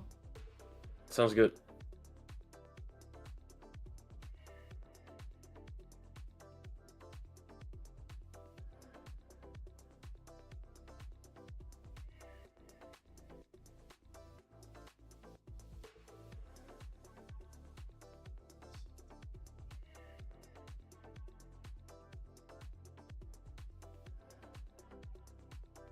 Yo, Lorenzo, how are you doing? You doing good? I'm doing good, man. I'm trying to find you, but it's not working.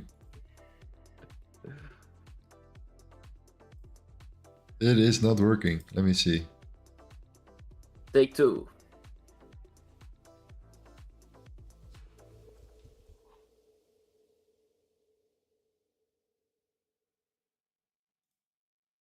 Ishwar, I replied to your message in chat. If you look up a little bit, so I would not enter this current price level. If it comes to GJ, your entry was like during the news, you would have had the best entry possible. But yeah, then it's of course a news execution. You need to be careful with that. But I wouldn't be entering at this current price level. If they come down again, give us a confirmation, I would. But currently I would not enter. No.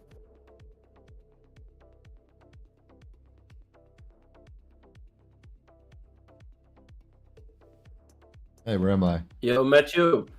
Hope you're doing good, bro.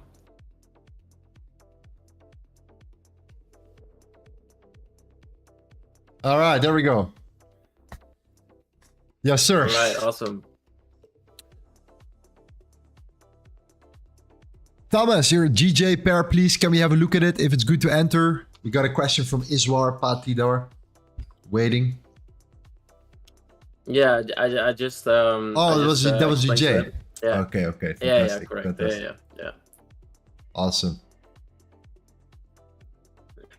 70K for Bitcoin. Okay. Welcome back. Welcome back. Welcome back.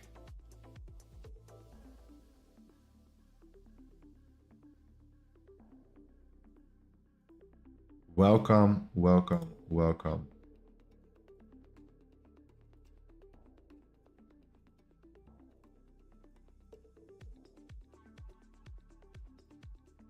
Yeah, so this is what I like a lot. This is actually what I like the most here, actually, from today's overall markout, is that we have that gap fill on the daily time frame right now for the 10-year yield, and we managed to also tap into the 618 as well here. So I do like how we're now kind of entering neutral here, and we start to climb and holding above it, and starting to look a little bit better. So yeah, of course, this will not be beneficial for gold. So yeah, I'm only looking for shorts now at the moment.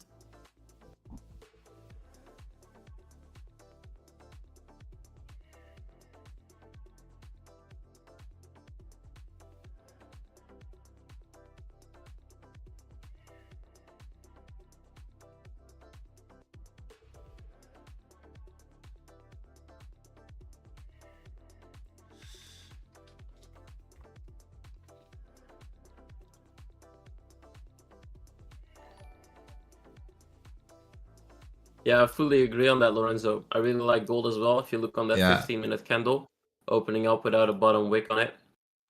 So it's looking really good. Let's see what they're gonna do. We have 7 minutes left.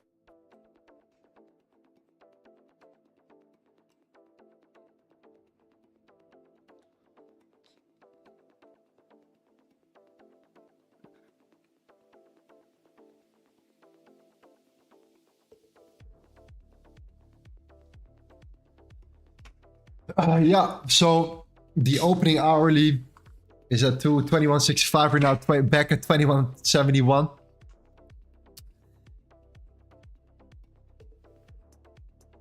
Now this might be just a consolidation for a push down. We have seen this before. Where was it again? Was it November? I think it was November.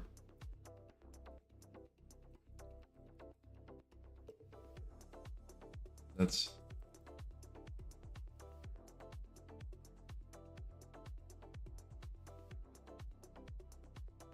November.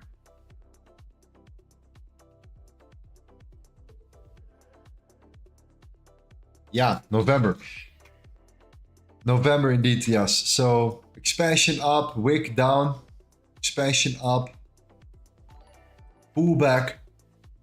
A lot of ups and downs here until we finally started to break structure.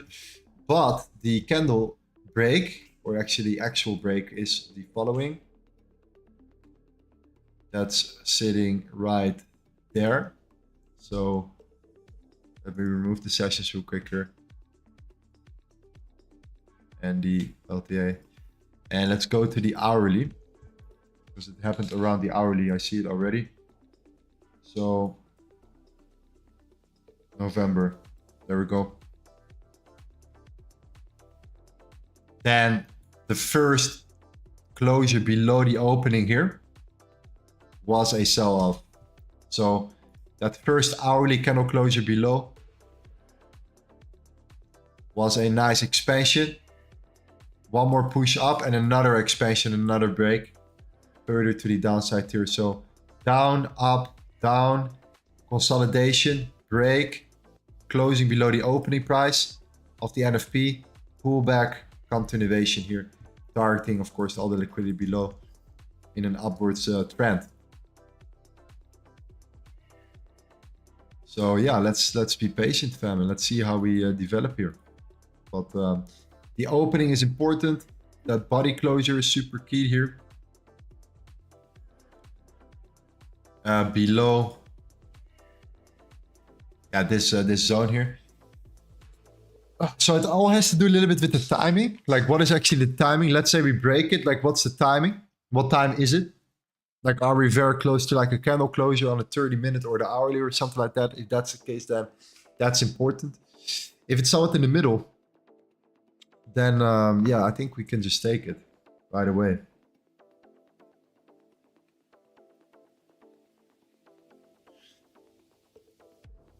Especially if the dollar comes above the 102.6.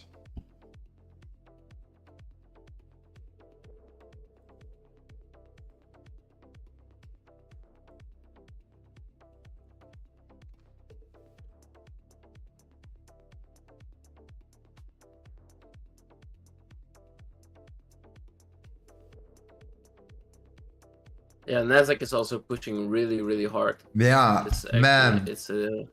Nasdaq is absolutely nuts. I saw it as well, indeed. Yeah. He also had a huge gap on the contract market because of the new contracts launching today. Yeah. So. Do you know what they do? They do this on purpose, man. How many times have we seen this before? Where they leave a gap before the news, and then they make people believe that this is that gap fill we're gonna go to. We're gonna fill up the complete gap here. The amount of people that got trapped right there is unbelievable. Right in that wick. And in immediate recovery, W formation, continuation. Now this is very bullish for Nasdaq. I'm not sure how it was on the CFD chart, but on the futures, that was a dirty one. That was a dirty one right there.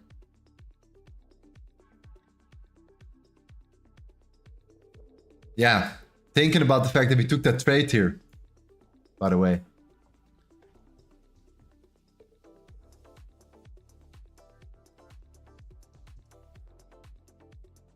Yeah, that was wild.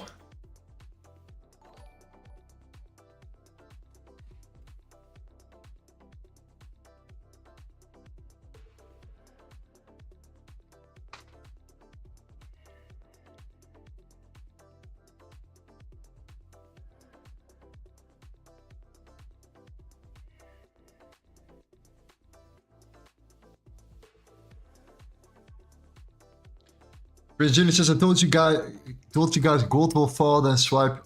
All of you would have waited for that before buying rather than liquidating your account. I'm sorry for those that anyone who lost today.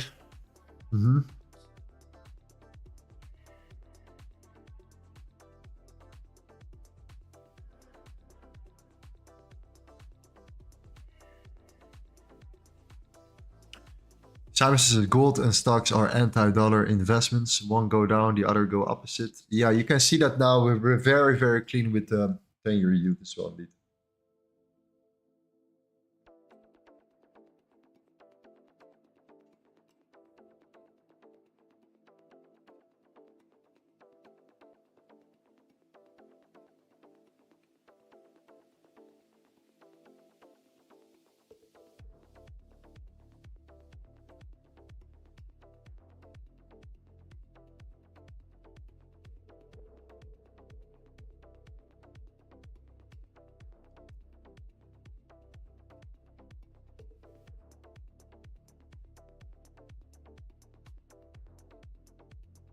Let's see.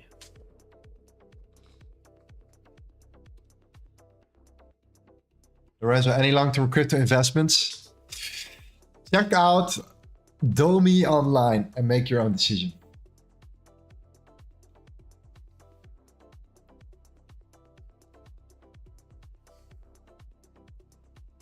Do all the research you can do and have a look at it.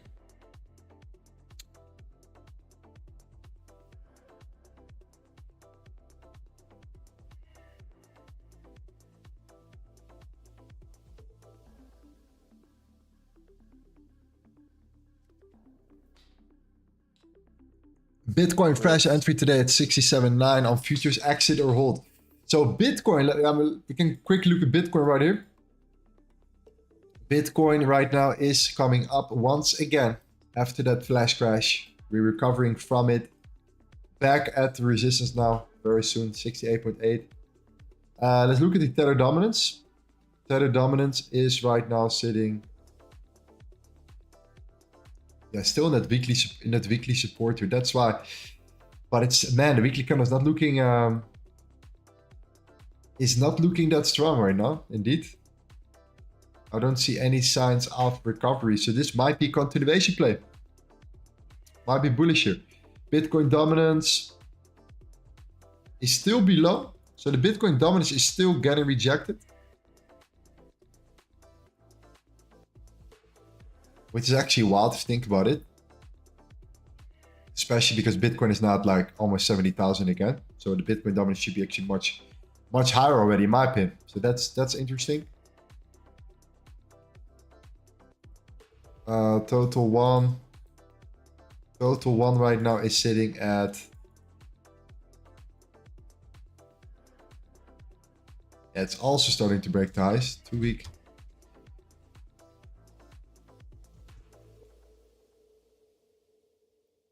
Yeah, you're entering resistance now though. So yeah, let's see. The 2.547 trillion is a massive level. So yeah, you're gonna get there in a second.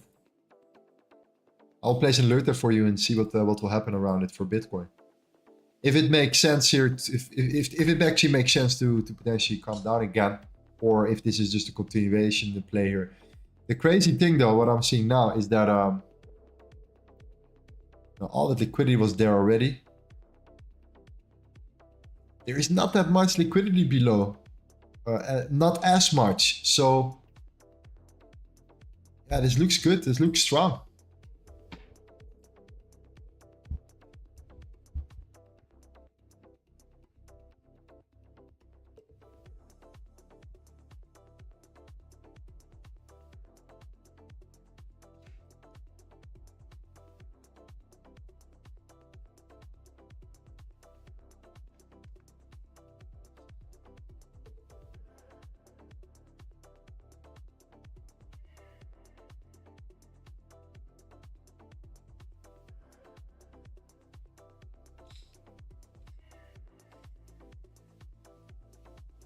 And just to let you know, I'm using ICT concepts, so I'm waiting for a sell at 2179.5.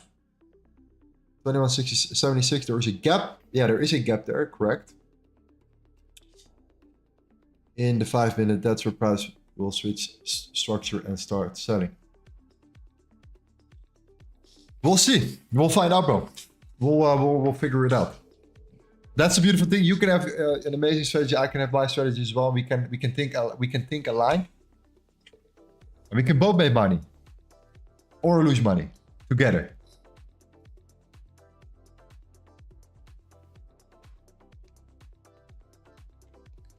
We in it together. You know how it is. Let's see.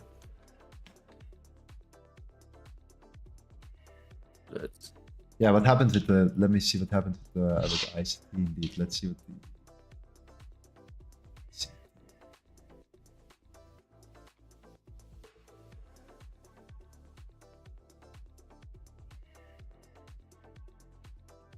Nothing.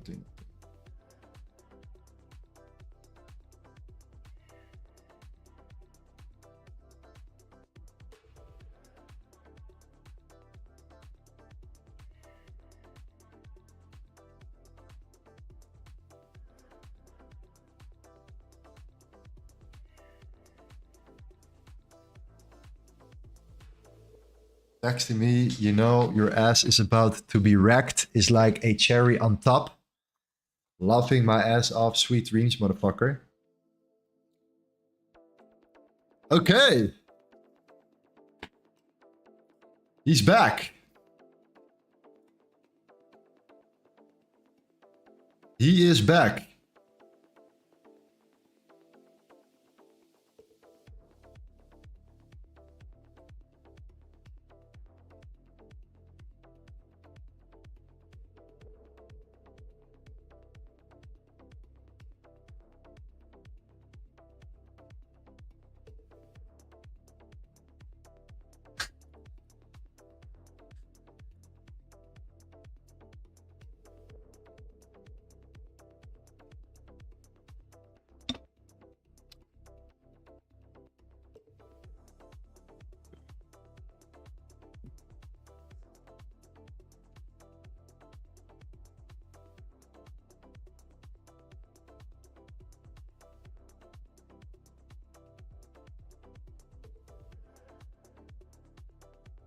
We're currently, if we're looking on the 1 minute, Lorenzo, if you're looking on the full expansion leg to the downside on gold, we're currently respecting the point of control of the full expansion leg down.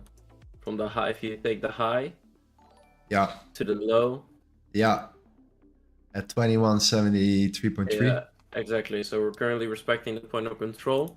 Yeah. I would like to see them maybe could wick above, maybe touch the value area high, and if they then break through the point of control again, they could be like a really good entry actually. Yeah.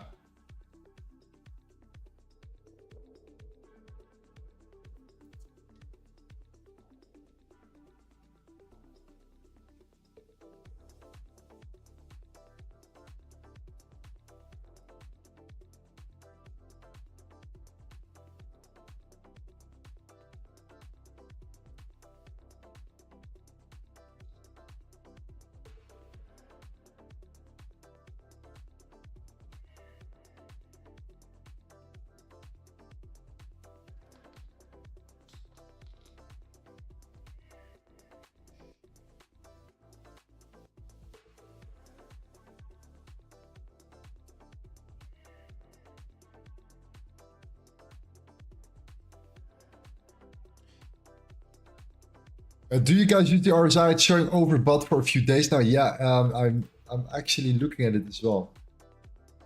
Or have been looking at it indeed. Yeah, it's set at like practically an all-time high as well. Makes sense.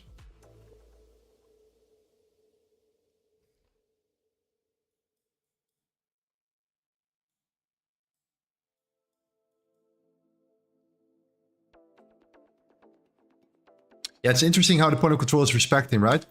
At 21.73. Yeah, well, looking really good, bro. Yeah, it's really interesting, but at the same time, if you look at the the complete day, then you can see that the point of control is actually sitting of the continuous day, of the current day, is sitting right at the opening hourly.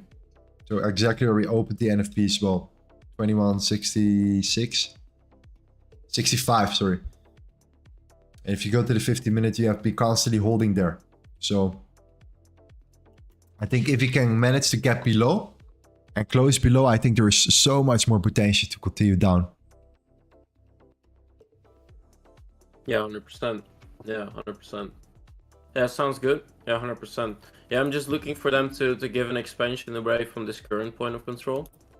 That will be ideal, of course, like some good momentum to the downside. Yeah. And then a breakthrough, what you said, that point of control, and then a retest that could be an entry level as well. Yeah.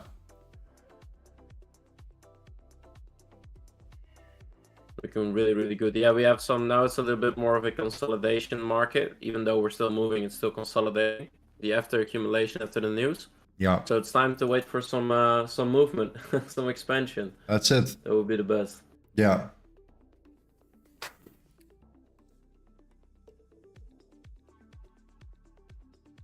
Yeah, if we kept our initial limit open, we placed, I'm not sure if you see the stream at the beginning, Thomas, but we placed a sell limit at 2175.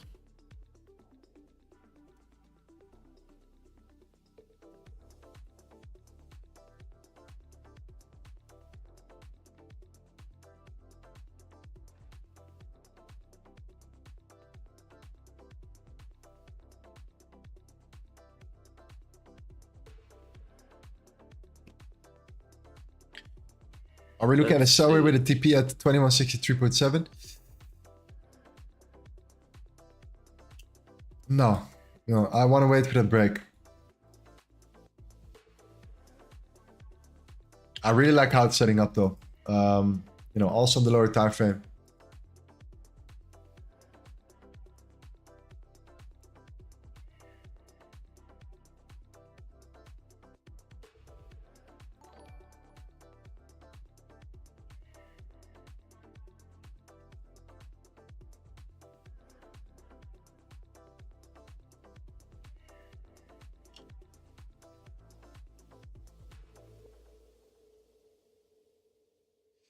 Dollar is stepping up his game.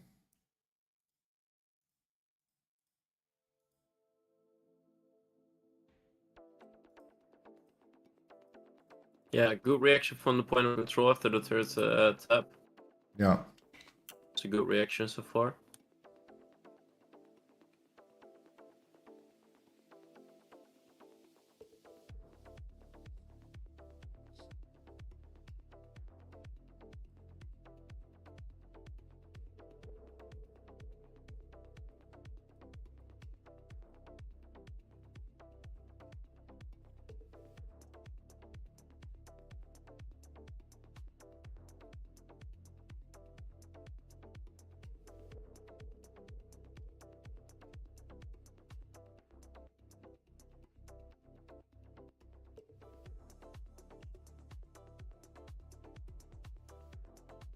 Then your yield. Let's go back to the yield here.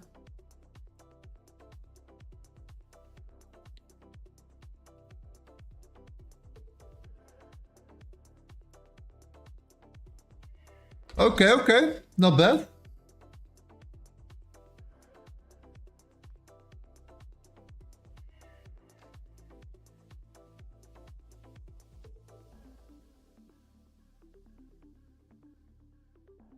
Not bad, dollar. Let's see if you can, if you have the balls to break above here.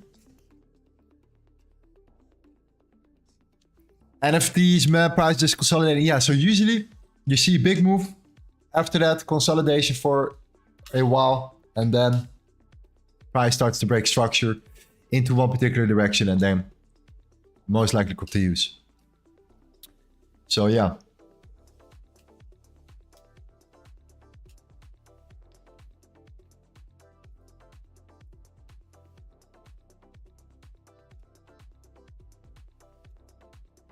So we now know that stop losses are built there and stop losses are built there. So if people if price starts to come up and it indeed goes into that gap and it starts to initially break structure there, then it's also interesting around there, around the 21.75 again, the same level where we initially we're looking at. If it starts to continue down, yeah, and it starts breaking below, then I'm pretty confident in this setup, to be honest. Like in that continuation play.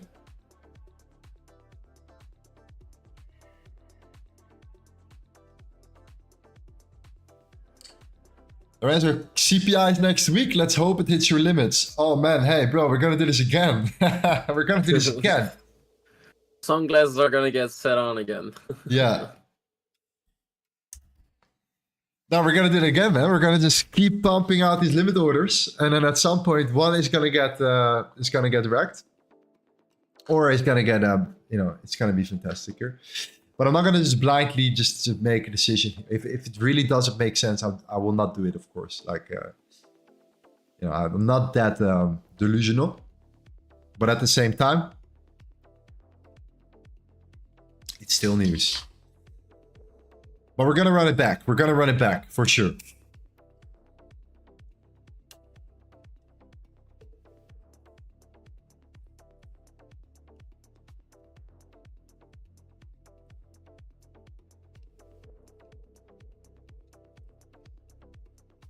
At the same time, we hit the 56K today.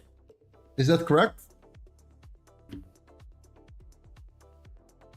That is correct. We started at 55,785. We're now at 56,96. So that means a giveaway time. That means giveaway. Yeah. Yes. That means a giveaway right there. Nice.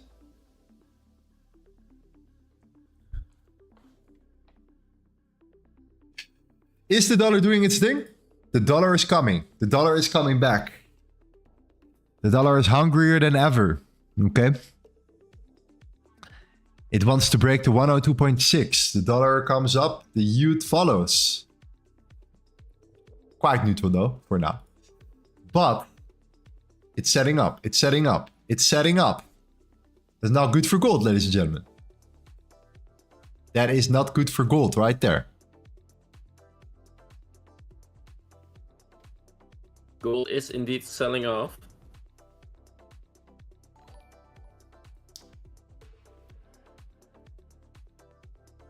We just opened a new 15, so let's see. Yes.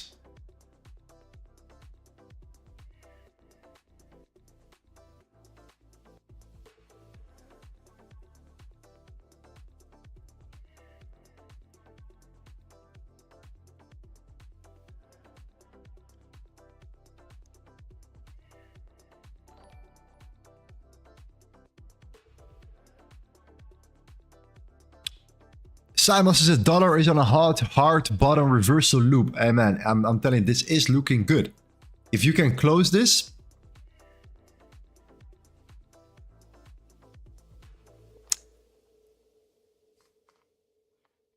fantastic. Fantastic.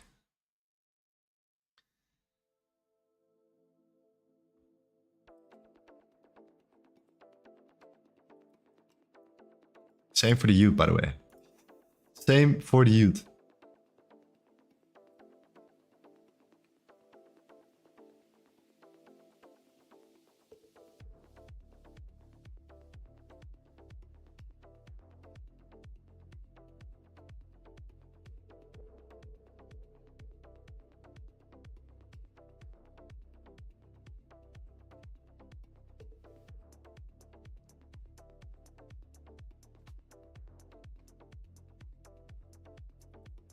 Let me quickly see where we're at here. We tapped into the... Okay, that's the equilibrium. Okay.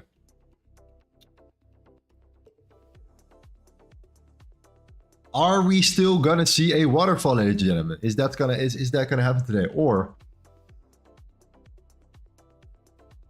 are we first gonna go all the way up to fill out the gap and then come down here? It's also another layer. Anyways, confirmation below is definitely an execution play for me personally. With the dollar closing, of course, above, like we said before, that could be a nice reversal play for the dollar, setting in the bottom of the day, and the youth as well.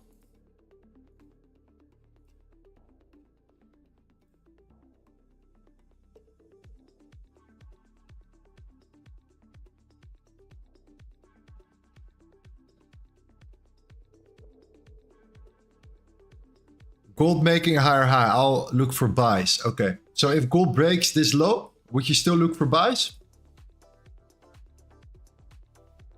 Or does it have to break the wick? In your opinion?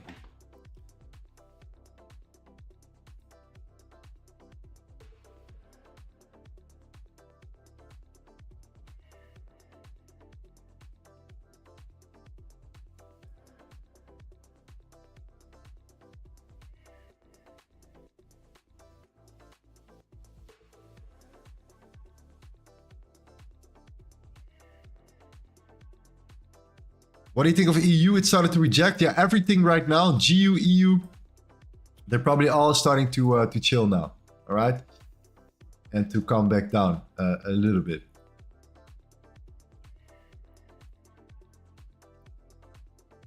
Yeah, EU is at a fantastic rejection spot as well at the moment.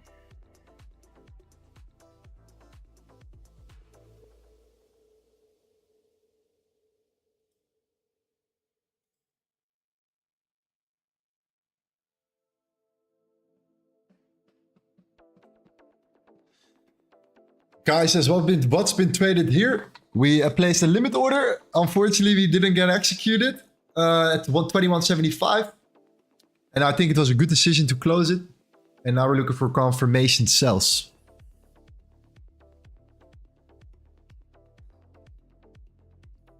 Bro, also, if you look on the 15 and you use the expansion thingy that we did on the 1 minute, right? With the volume profile. If you go to the 15, it's insane on how they're respecting it. If you go to the 1 minute and you drag it again, like you did before on gold, and you then go to the 15, it's crazy, bro. From the top to the bottom. Bro, it's insane. Yeah, exactly. It's insane how well this is respected indeed.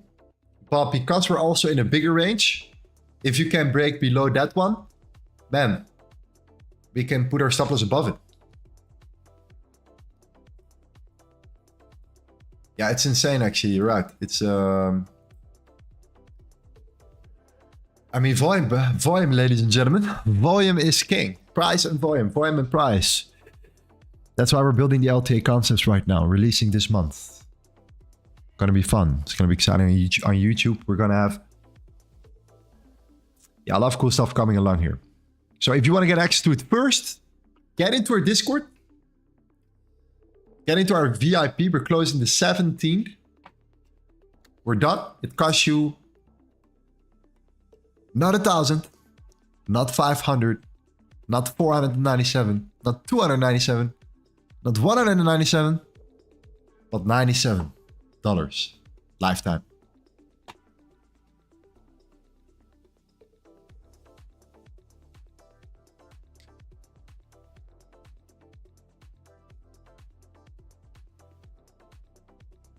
Get V3 access, boom, click on the link, and you'll get in our group. LTA, baby. Can't wait.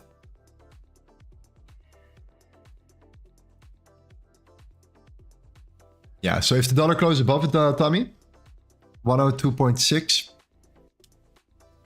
then we have a nice confirmation there as well. And the yield is looking better, man. The yield is starting to really push up here nicely as well. So, yeah, like a rollover would be good.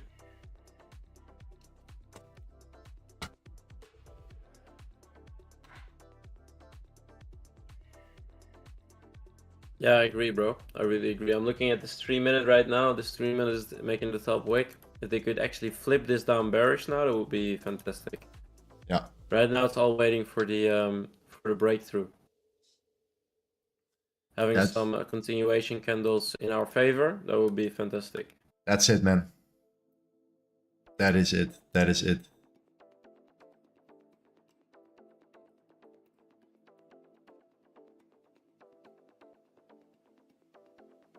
Seeing another low here.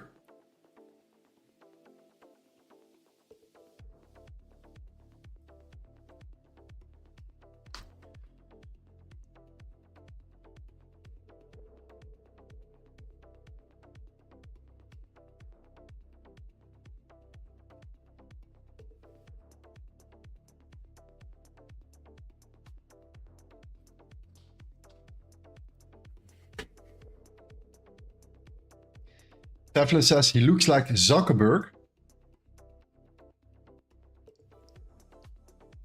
You mean Thomas? I never thought about it this way, but now you're saying. No. a little bit of a cooler version though. Yeah. I see Gavin also said he's his brother. You didn't know? I gotta be honest, brother. If like Mark Zuckerberg actually was my brother, he done me bad. Like making me trade for my money instead of like giving me a pension fund or something. My man's like really, really rich, but yeah, nah. I'm not Mark Zuckerberg though. I'm not. But yeah, it is what it is. All right, let's see. We have a new 15 in 5 minutes. Almost there. 30 minutes as well. Yeah. Where are you from, Thomas? I'm from the Netherlands, same as Lorenzo. We're also born in the same city. What are the odds? What are the odds?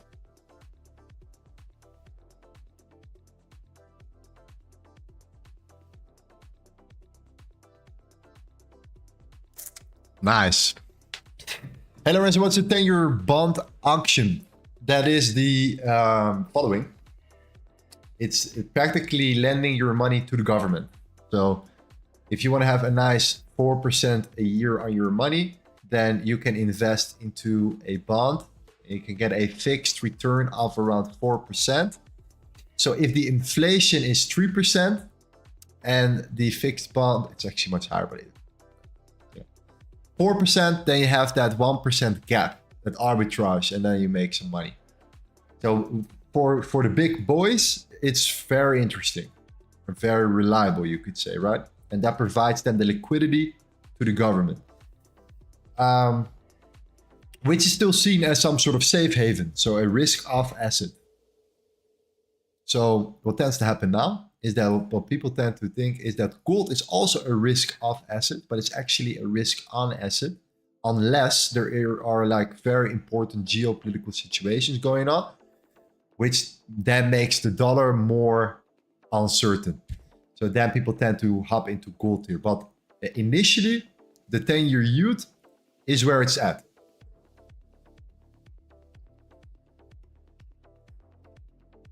Hope that makes sense. Uzar says, did you read all his books? These books are all from my mother.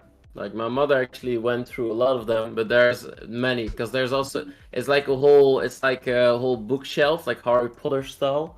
Oh yeah, okay, I'll show you. Look, as you can see, you can go through the doors and then you go into the back room, right? I'm still jealous, bro, of your library right there. It's awesome, right? But yeah.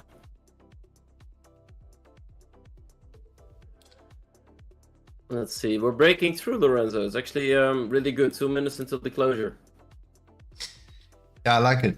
I really like it. 30 minutes as well. Show us some volume. We're now respecting the value area low, by the way, bro. Check it out. Also at 2168 as well. So our rejection at 2172, point of control, and then support at 2168. So that's kind of like that no-go zone, right? Massive no-go zone here. Yeah. Where you should not be trading. Yeah, facts. Thomas, you need a gun room. That's Jack, I agree with you, bro. We're in the same level. Good luck trying to convince my mother with it, though. I'm not the one trying because that's not gonna work out.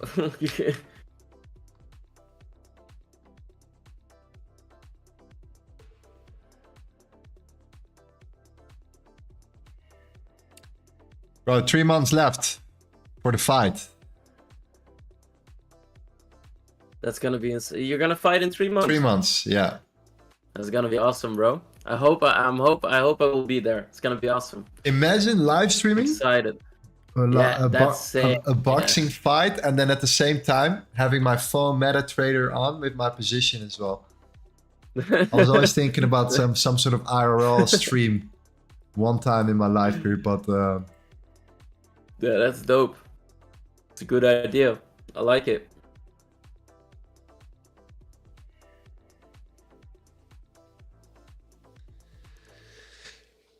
do you think the market will go to 2080 next week? It's very hard to say, my friend. It's very hard to say right now what's going to happen in the medium term here for gold.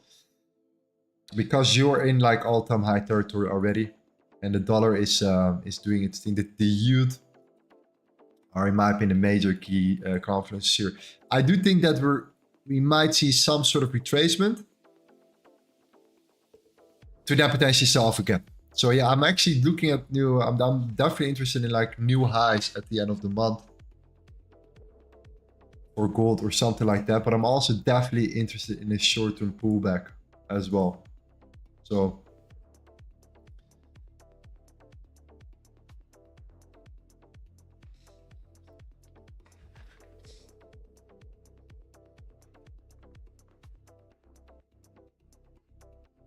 what's your biggest loss in amount? $70,000. Do you think the market? Oh, we already asked that. Bitcoin 70,000. Wow, yeah. Congrats, fam.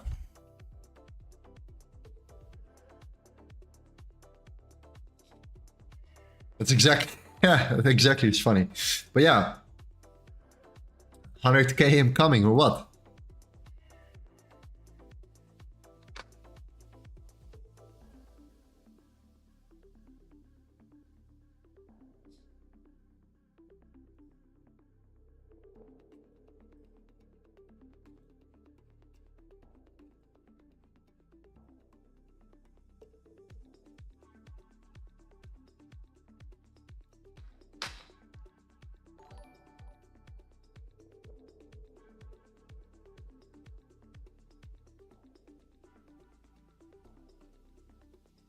Steve says, thank you, Lorenzo and Tommy. Always good to see you live stream. Keep it up. Have a good weekend. Thank you, Steve. My man. Enjoy your weekend, bro. Have a wonderful weekend. The one and only Steve in the building. Fantastic. You too, my friend.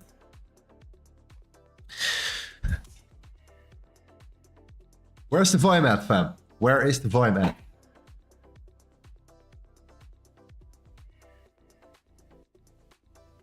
You will see, it's gonna come. And I don't want to cut the live stream because you know what happens? Then the volume comes in.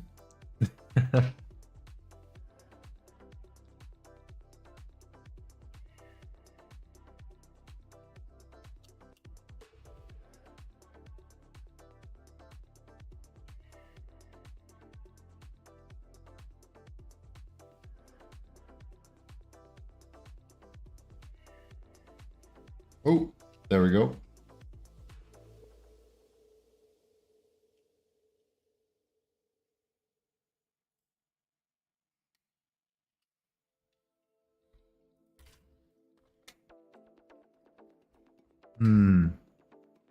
Yeah, it's holding up below the point of control, Thomas. Like, Yes, sir. perfectly. Perfectly.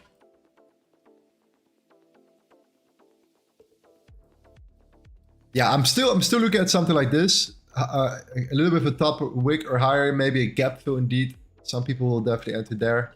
Much more interested in looking now for that break, and then boom, sell off.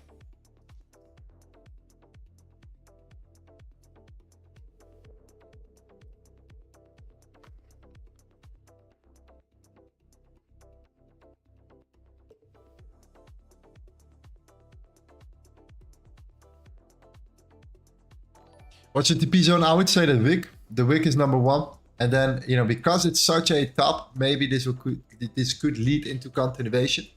But it all depends on the, yeah, on the closure. The daily closure, of course, which is in 6 hours still. So we still have, you know, a lot of time there. No, but the wick is number one priority. Then after that, we can look for continuation, see if we have, you know, some room. So I would definitely look at a TP there.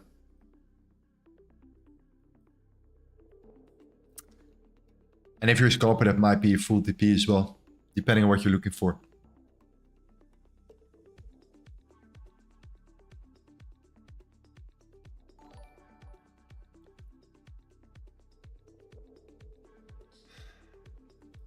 Eric Wan says that trendline liquidity is yummy. Yeah, so that's why. That's why I'm also thinking like, wow, I expected at least then, if we're continuing higher, for that wick that we had here with the NFP to be below the Asian low, right? A little bit lower here, backing up in this range at least before, you know, moving up higher, making sure that we take out a bunch of this stuff. Boom, continuation play, right?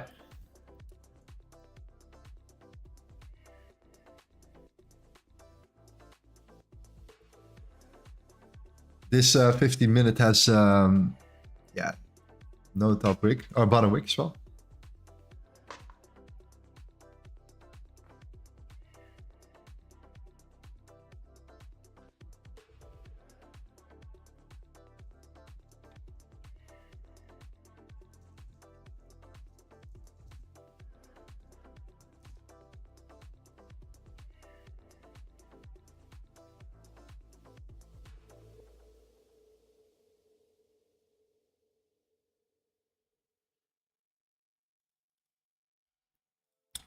What weight are you fighting?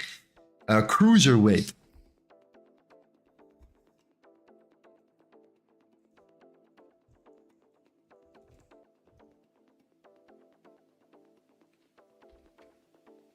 I'm too, yeah, like my natural weight is like a heavyweight. That's like my natural weight. But I'm too small for like a heavyweight. And actually too big for a crew. I'm like right in between. So,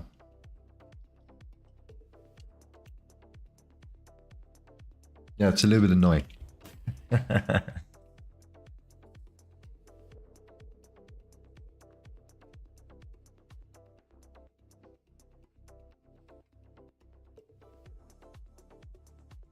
If you guys want to know who my trainer is, unbelievable. Okay. Unbelievable guy. He's actually an MMA legend here in Indonesia. He, yeah, was an Indonesian MMA Pride world or like heavyweight champion. Sorry, welterweight champion. This guy is on another level. Like his IQ is unbelievable. His fight IQ is insane. You should check him out. Yeah, I'm gonna do a little promo of him. Check out his fights. Theodorus Ginting. Maybe Indonesian people know him for sure. Like most people know him in Indonesia here. That's my guy right there. He's a killer.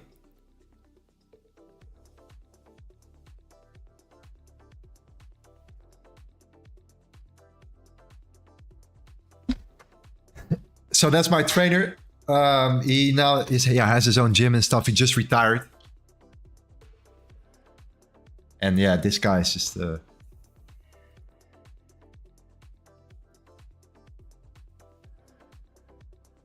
me know if you guys know him here.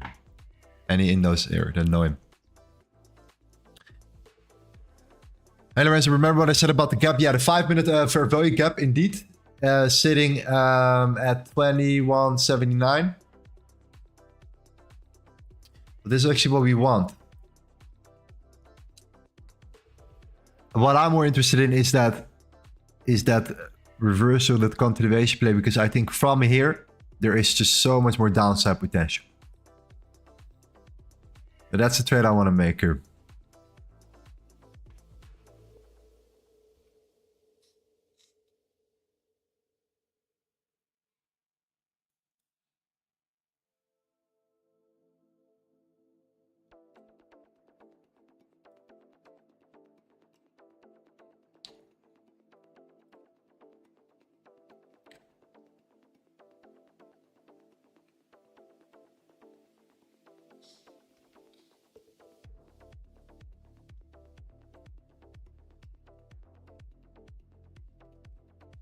Bitcoin crashing? Yeah. Wow. Yeah. Yeah. Sellers entering again. Yeah. It's a tricky level. Definitely not a level to go long at. I'm never actually never really that excited about going long at an all-time high. That's definitely not what I'm interested in, unless it's maybe a quick scalp.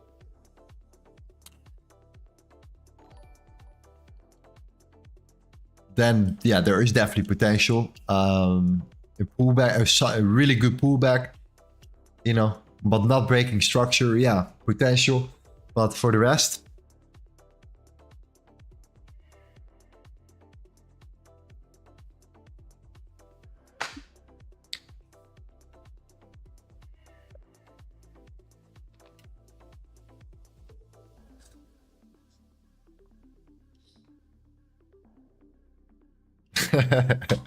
Never go long on Ultima, never go short on Ultima, just don't trade it. Yeah, that's another way to look at it. That's true. That's true.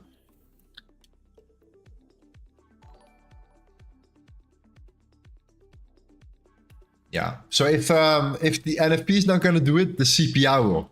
The CPI will do it. So if the NFP is not driving price down, then the CPI will. Like there is, yeah.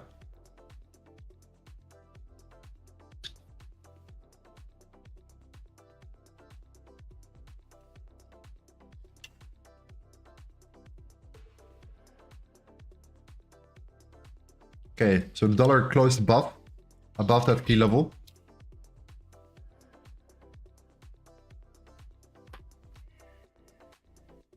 Then your yield closed above.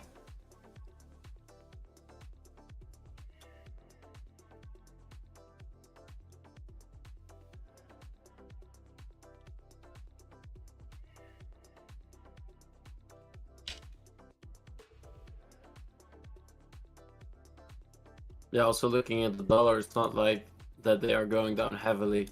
So if they reverse here, they have some highs they could take out as well to the upside. You still have that big wick from the NFP that they could mitigate if they want to. Yeah. Would make a lot of sense, of course, meaning that they go up. Could be good for us.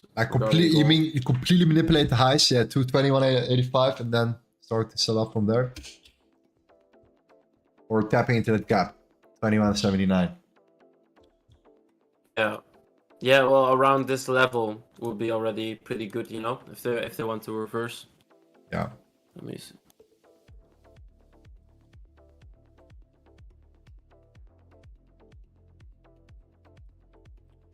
How much minus are you? We're not in the trade. We're waiting still.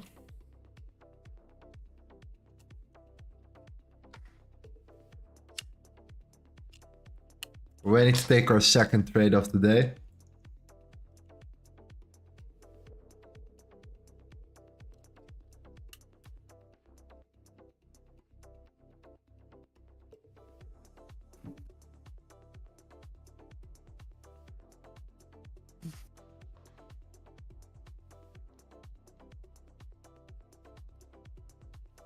NFP is done. Yes, NFP is finished. Time to get back to work. Back to normal, back to reality here.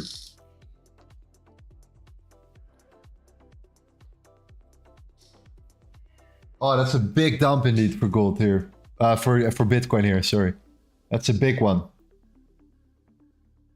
Yeah, that's a big one.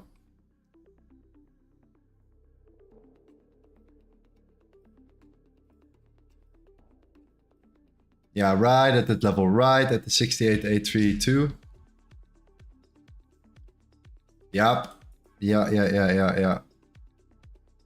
Wow. Yeah, they took everything that they could take above and then boom, reversed it. Man, that's insane. Beautiful expansion. Taking out all these orders right there. And boom. The target will be for sure. Well, there's nothing sure here, but 66.5 could be very interesting.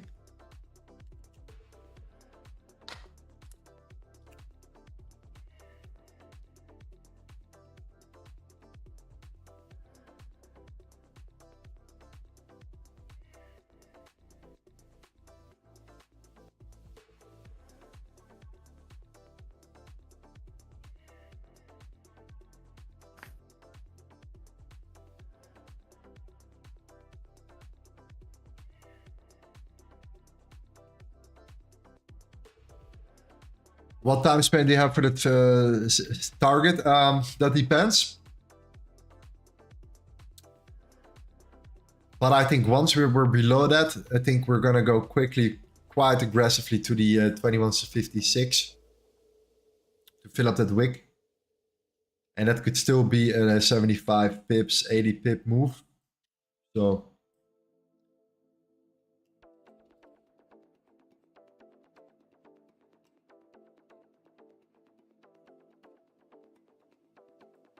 I've just seen it so many times when you just go back into the news, or especially the NFP, where you manipulate both sides first. Well, this definitely has been done, right? We have manipulated the lows and we have manipulated the highs. Now you come into that consolidation phase, and then once you start really breaking structures, you know, you start continuing that trend, and then yeah, then the question is where is the most liquidity built? Is it now above the highs, or is this still sitting below from the 1,500 pips that we have gained this month so far?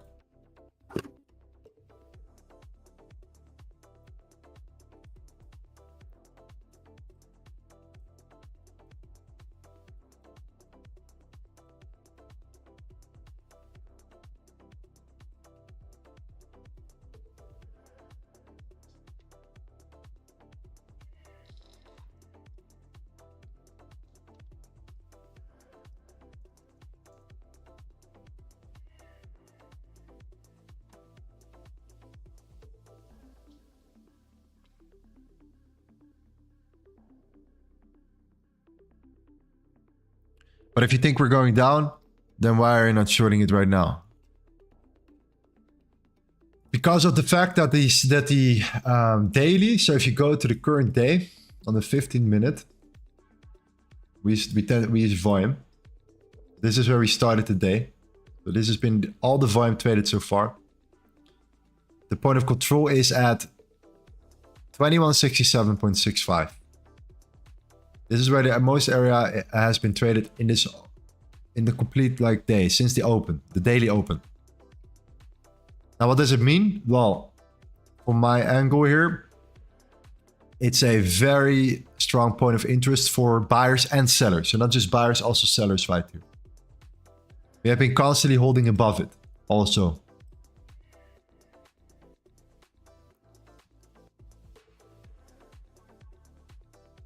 If we start to come down and we start to finally break it, and there is just a bigger chance of a continuation play, because you can also flip that into resistance as well.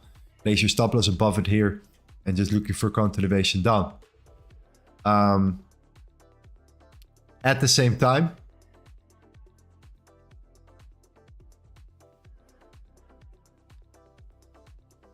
when I look at the dollar and look at the yield, so you have the dollar is now really looking like a nice, this could really turn into like a recovery play for the dollar, which is one layer to definitely definitely take consideration. The 10-year yield is also looking much better. Looks like it's definitely looking for recovery here after tapping into the 618 and after tapping that daily gap, or filling that daily gap here.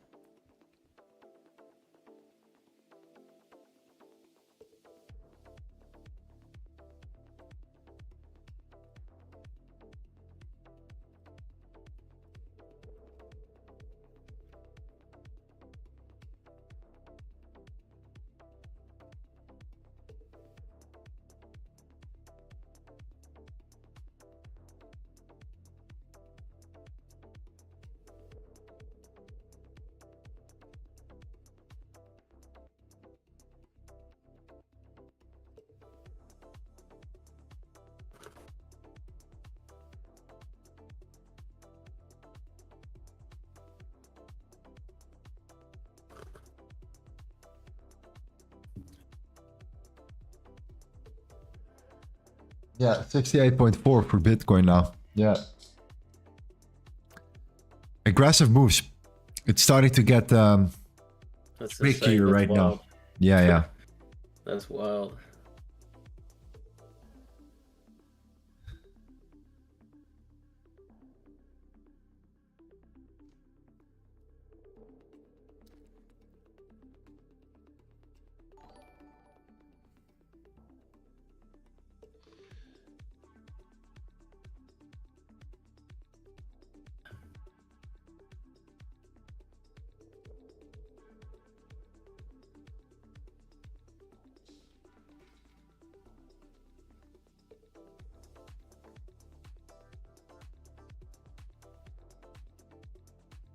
21.75. That was our initial limit order today.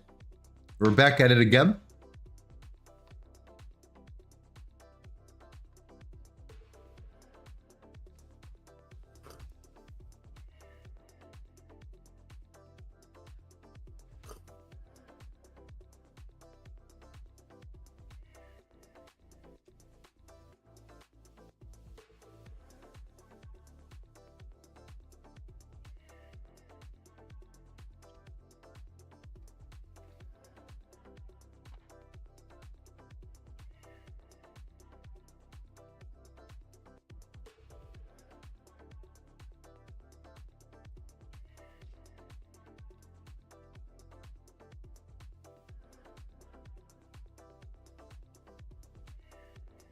Look at the 30 minute, by the way. Not really an interesting bottom as well. And we have 10 minutes for that hourly closure as well. So,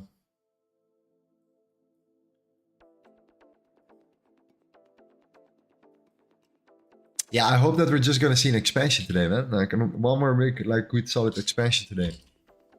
Rather than just this consolidation right here.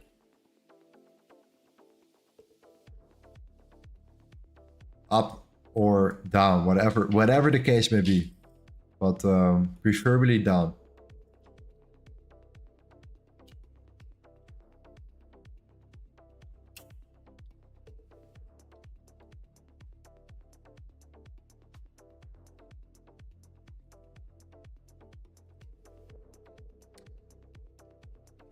Yeah, Bitcoin. Yeah, keep a close eye for Bitcoin on the 66.5K.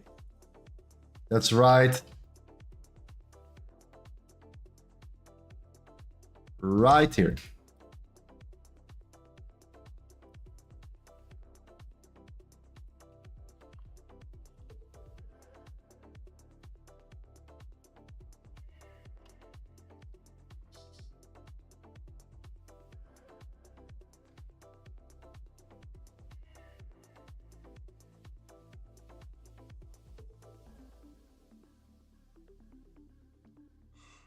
Yeah, that reverse gap is still there.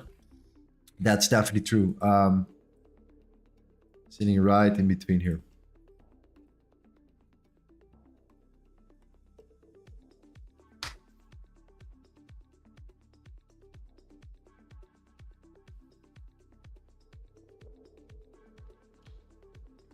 Will like Bitcoin hit? Try... Oh, sorry. Sure, tell me.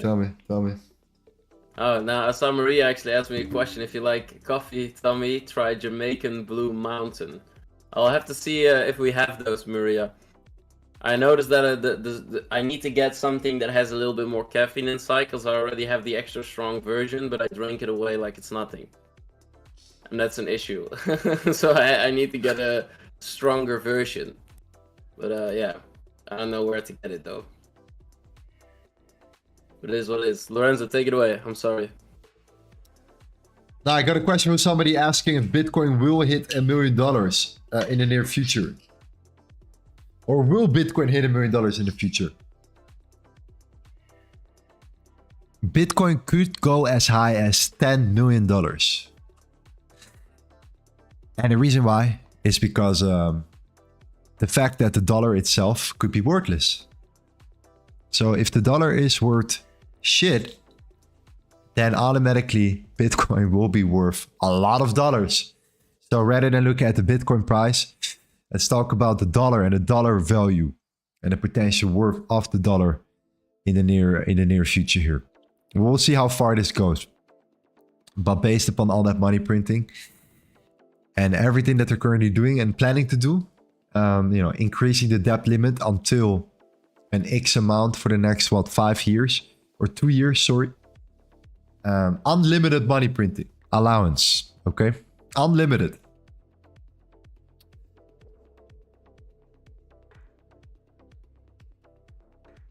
So to conclude, not a big fan of measuring the value of Bitcoin against the dollar in the near future anymore.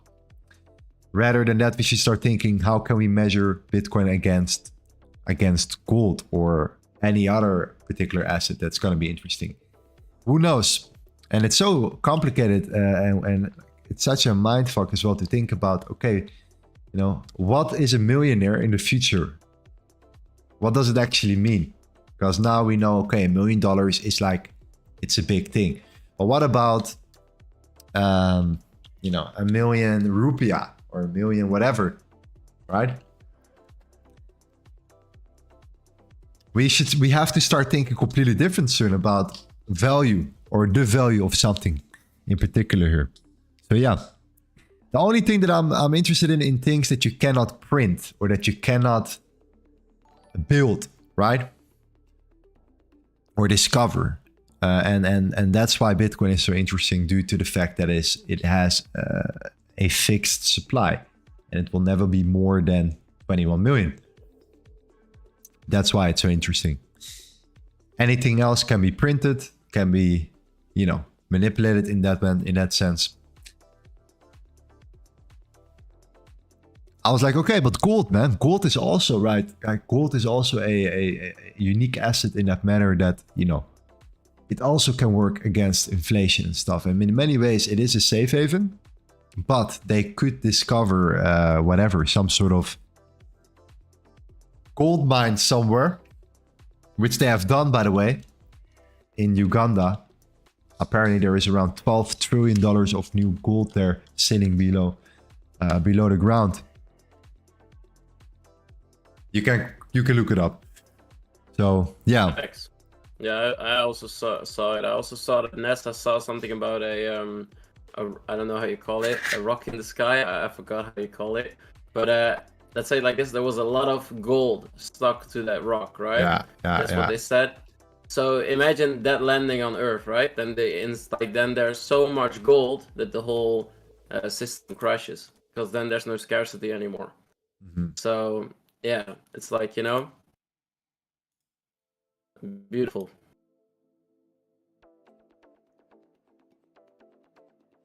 Why there's no news event for crude?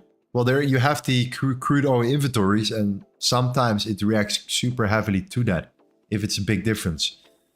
So it depends on the on demand and supply, of course, but also based upon the crude oil inventories, you could see some big moves happening. So I would definitely not neglect this if you trade crude oil.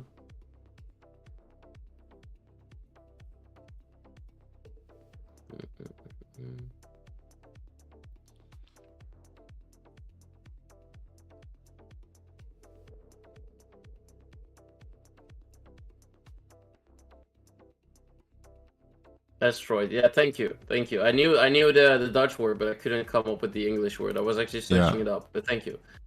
That's what I meant indeed.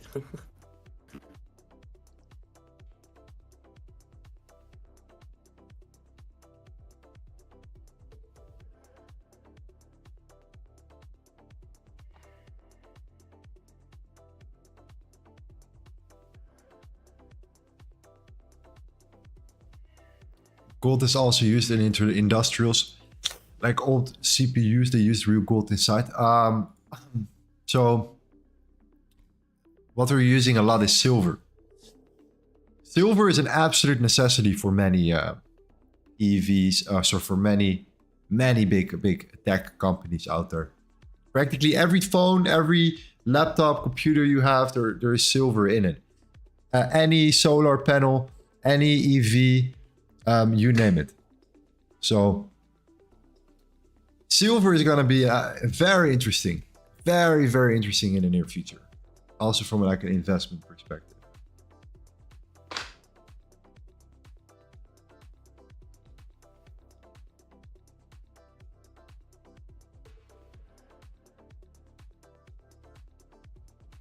Okay, it's slowly creeping up towards the highs.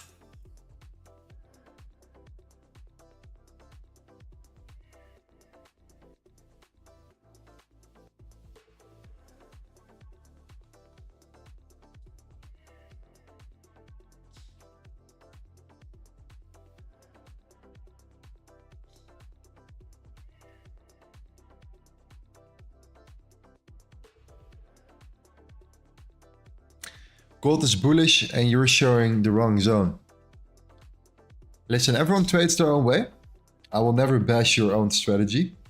Everyone thinks that he or she is a professional here in the chat. I've seen it already. So just keep it for yourself and do what you want to do. And let's both make some money here together. And support each other. Nice. I agree. Good one, bro. Very good.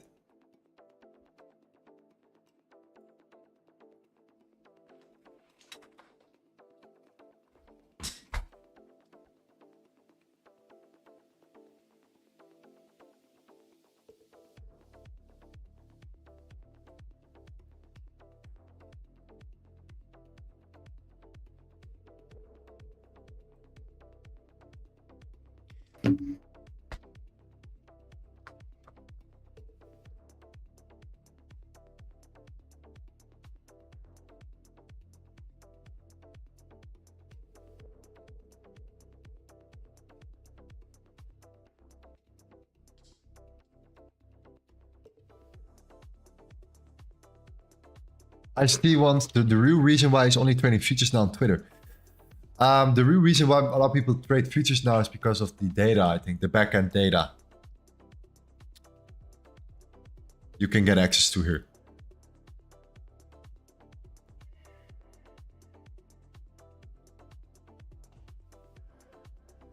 Are you out? We have never been in yet.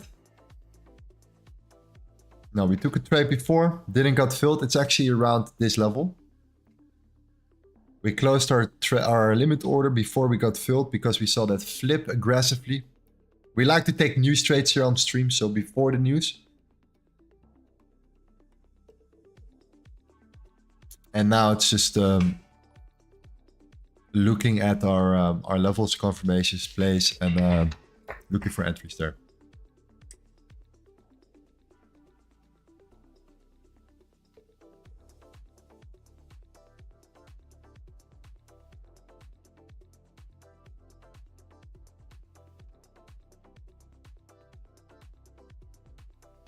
Because I still believe we could see indeed something like this here.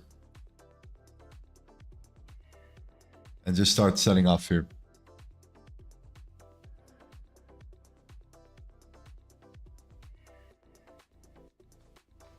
But that does not matter unless it actually happens. So we're just gonna see, for me personally, I want to see that closure below the point of control and then look for that continuation.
How many years it took you to succeed? How much did you invest for your live account, the growth? So I started in 2016, 17. I started out in crypto. I made at the beginning a lot of money, so I was immediately hooked. That kind of got me also wrong. It gave me the wrong mindset, and it started to also give me that get rich quick view. Whereas I felt that it was so incredibly easy to make money that anyone can do it and that this is going to be my next life. And I was just already envisioning me being, you know, extremely successful very quickly. Well, that took years. With a lot of struggling in between, a lot of pain, a lot of almost want to give up, thinking about, nah, maybe it's not for me, you know, constantly. And just at some point I was like, okay, what is the reason why I'm failing so much all the time? And why can I not succeed? And what are like the repetitive patterns that I'm just constantly doing wrong? And I came to the conclusion that like what I saw a lot with me is that I was doing very well and I was super consistent. And then when the market changes a little bit, so the market shift is there's like a change in structure or something. It's just, you know, a little bit different. We go from like a trending market to like a consolidation range or something like that, where it's a different market environment. That's where I started to, you know, become impatient. And, you know, the moment I then had a couple of losses, I started to think about what I had too much in the past. And I was like, man, I had this before and now I don't have it any longer. And I was emotionally attached to that number that I had before. So I wanted to get that specific number back as soon as possible. And what happened? I started to take more risk. And then 9 out of 10, literally 9 out of 10 times, it's like the best win rate possible, but then actually the best losing rate possible. It worked against me and I lost it again. And then I went big on a trade that I should have not go big at because I felt the need to do so. And that's just like, and I've done this for years, man. For years. And yeah, for me personally, that was just, I couldn't get over it. Like, I just couldn't get over it. I had that consistency. And then I was like, I randomly start taking big trades. And it sounds easy. Just don't take big trades. But it's not that easy. It's just,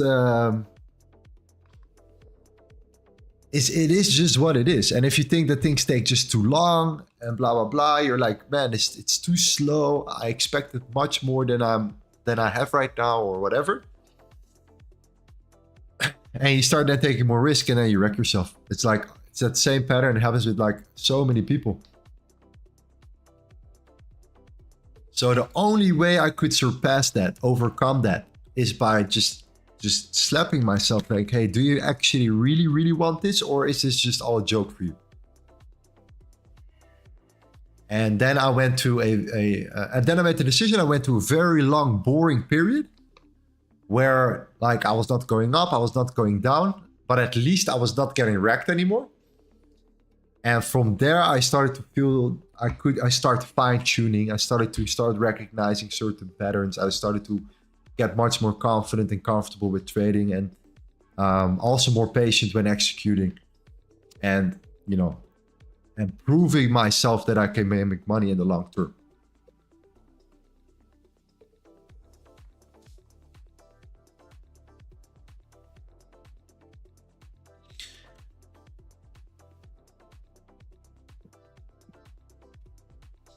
So yeah.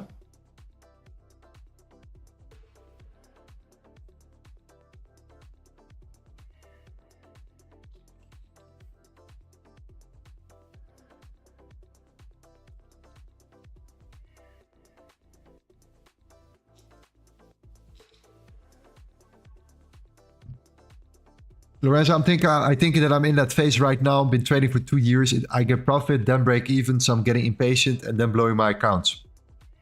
Yeah, man. It's so common. And it's painful. And it just gives you that like, fuck it moment. So you're like, fuck it. You know, I buy a new challenge, fuck it. You know? You're like, never. Because it's just not going fast enough. Because you're going up, down, up, down, up, down. But that's life. Life is not linear. Life is like a roller coaster. Up and down. Up and down.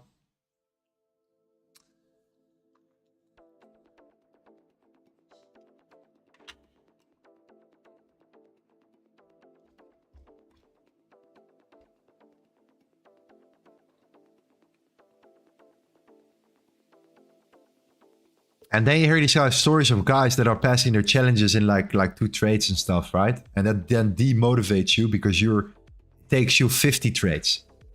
And then in their perspective, like they're doing it in 2 trades, and you think that, you know, man, like what I'm doing is wrong right now, or you start doubting yourself. But man, it's also not about the amount of money you have. when you're a funded trader. Or sorry, it's not about the percentages you make once you're funded. It's about the money you have and the amount you're funded with. Because if you can get $1 million in funding and you can get 2% a month, you make 20 grand a month, right? It's like, it's ridiculous. So it's much more enjoyable to go and get like these bigger accounts later on once you scale up. And that's why it's just a long process. There are also guys out there that are just going all in and they just do it with like, you know, 5 firms, and then they get funded on one of them. And then they do it this way. But yeah, I think the consistency and the build-up is great, because if you can prove it and you have like these type of track records as well, I think that the long-term utility is just so much more appealing.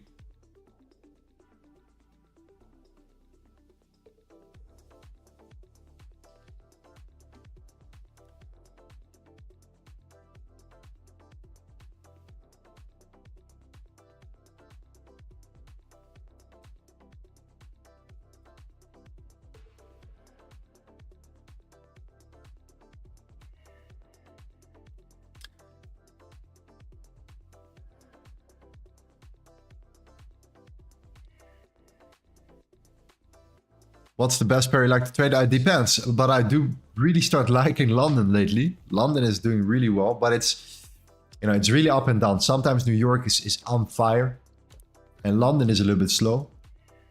But now I feel that London is doing like really good and New York is a little bit inconsistent. So the pair does not really matter, because it's like ups and downs. Every pair has ups and downs.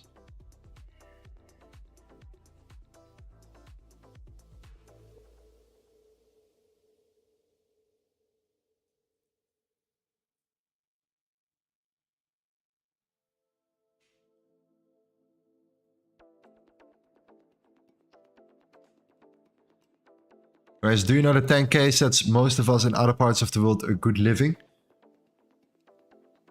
10K a month or just 10K? Because money comes, money goes. Like, there are many situations as well where I made some money and I was like, yeah, man, I have some like really good amount of money right now. And then I was not able to maintain that income. So to maintain that consistent income, and then money just disappears. Like, just boom, gone.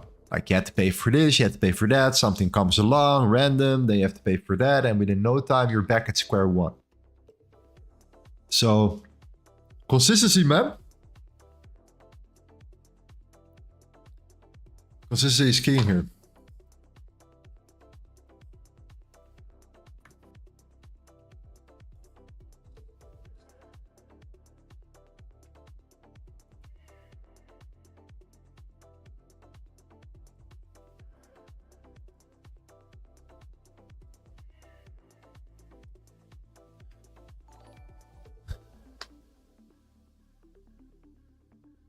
Lorenzo, many are asking if binary options are good. Yeah, I'm not a big fan, personally.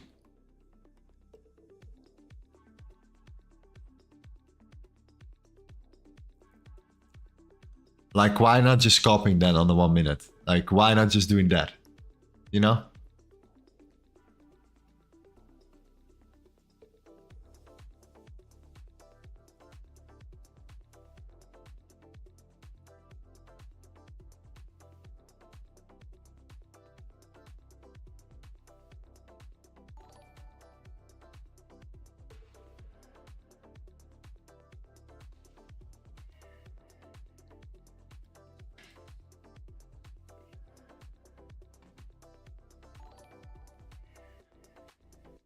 The Bonnie says, my worst problem when I started was that I made a lot of money quickly without knowing what the fuck I was doing.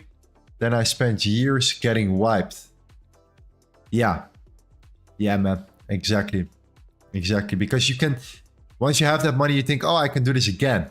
Easy. And then you can't. And then you adjusted your lifestyle to it. And you're like, oh, now I have $100,000. So now I can live this way.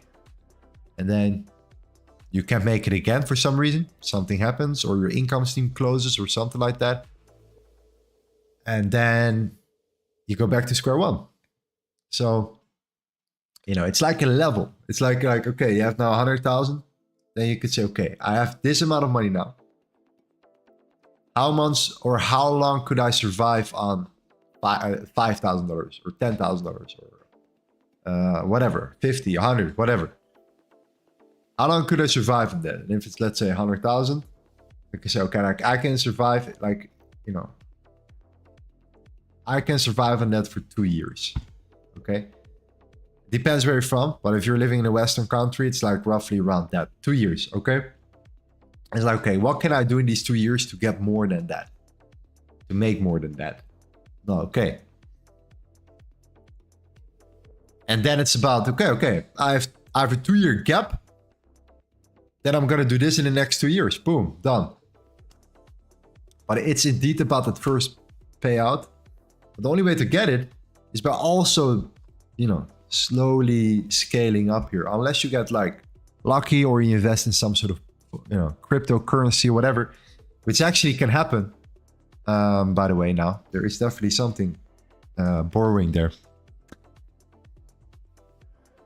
But yeah, it's that transition, man, from like small to bigger, to bigger, to bigger, to bigger, giving yourself these small windows of opportunities over and over and over again. Man, I wish I was living with my parents. I wish. I'm too old for that shit now, right? It literally gives me all the time, freedom, no responsibilities to just build.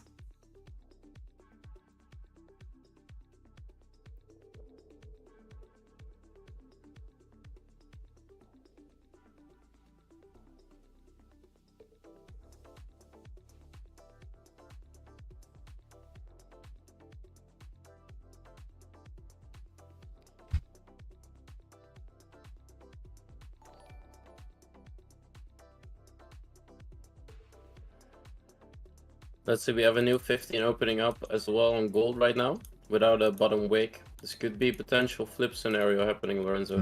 Yeah. If you look on the 5-minute, you have a 5-minute actually is pushing into that gap. Yeah, it's true, yeah. Yeah, if they flip from here, there could be a continuation trade to the downside. Nas is also looking really bearish at the moment, but it does not have a top wick on this hourly candle. So I'm really interested to see what's going to happen with that one. We're also retesting the daily open now of Nasdaq. Oh, look at Bitcoin, by the way, 66.5. There we go. That was it. Time to get back up here. We'll see. But bye-bye.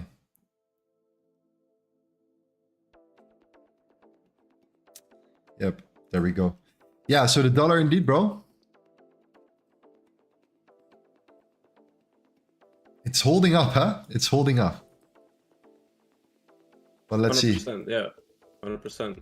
It's not, yeah.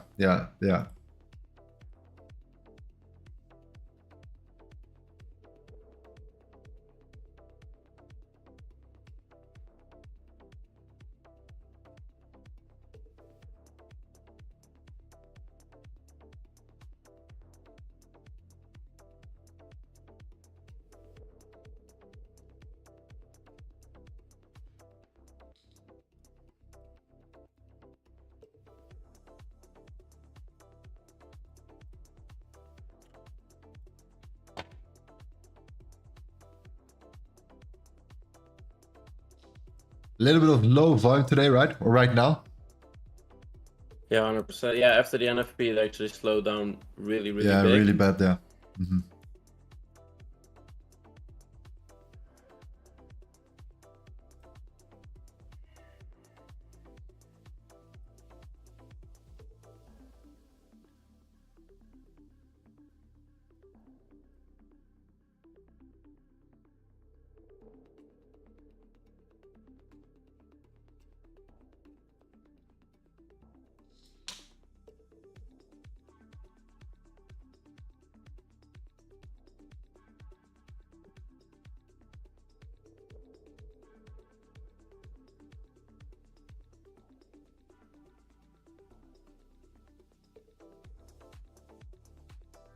Yeah, we might be flipping bearish here.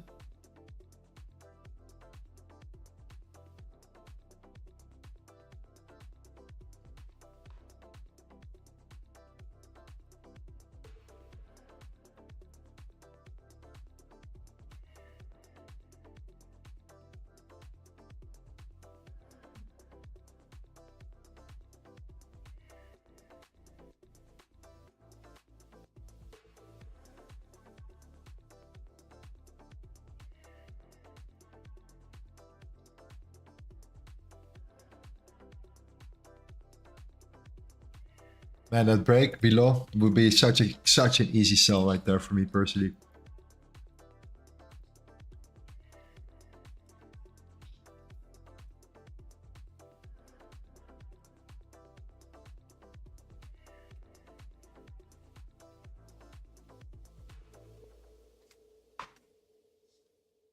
Lorenzo, is there a copy of your ATAS template in Discord?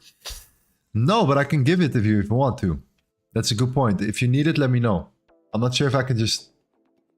Yeah, how do I need to show it? I think I just need to make your, a screenshot. Yeah, if you need it, let me know, man. Just send me a message or something, I'll send it to you. Okay?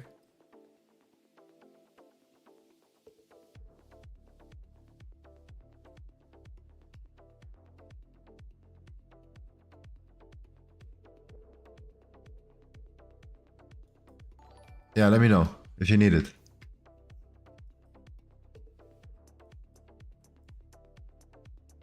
Pretty low volume now.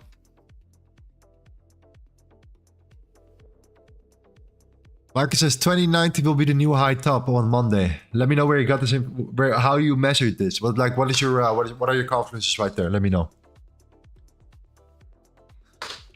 Also, guys, if you share something, then just say, okay, instead of 2090 will be the new high on a Monday, or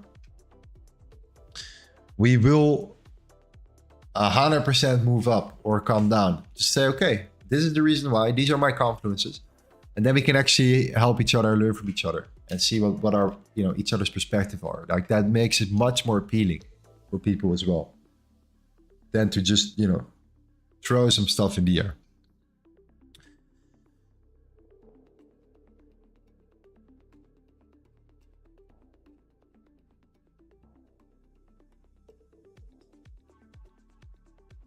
Because we're here to get better.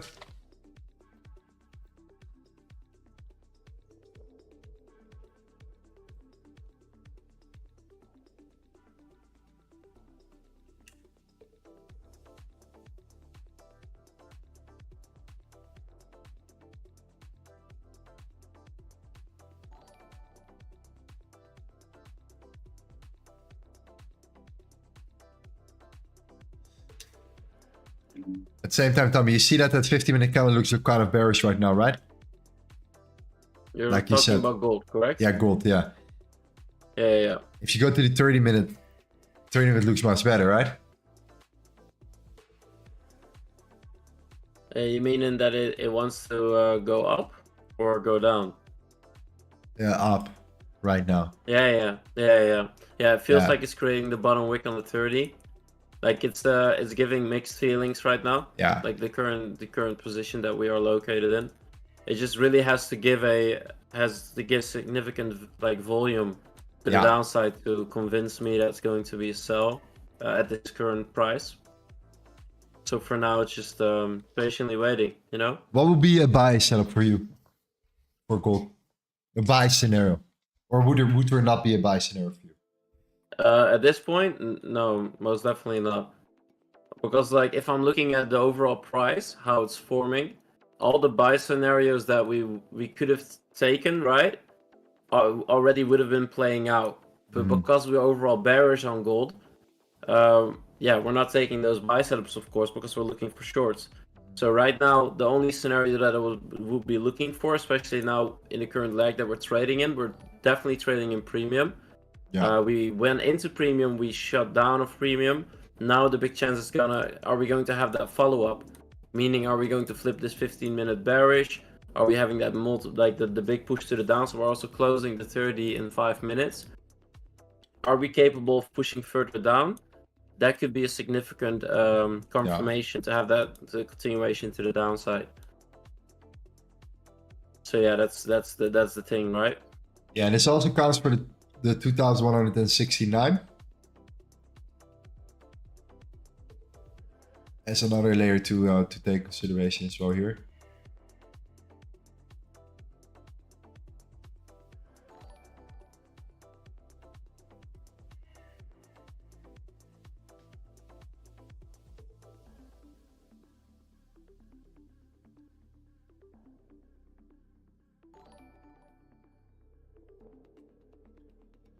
MACD and RSI looks like they're both consolidation, so I think the drop is as soon as it's been bullish all day, and the trend line acting as resistance.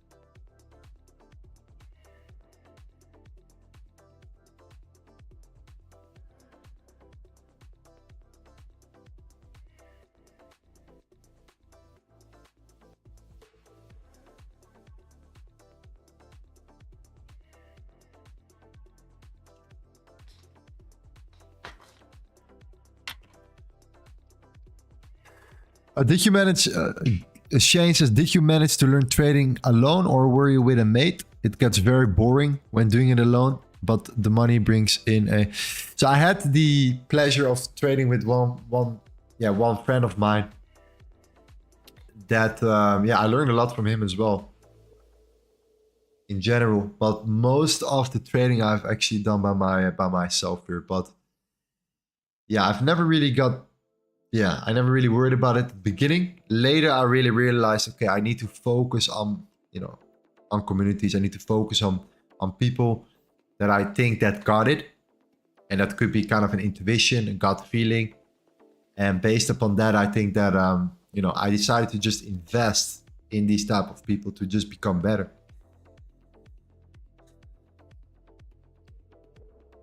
And it just because it's just like, and these are so many different guys here, so it's a full spectrum. I could not give you one particular name.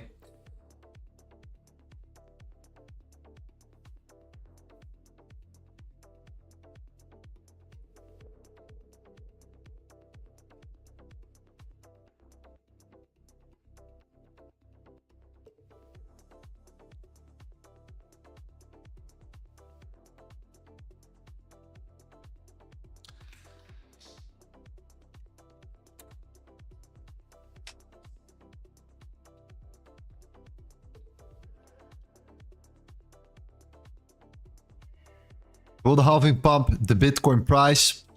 Well, I think actually that there is a big chance of a massive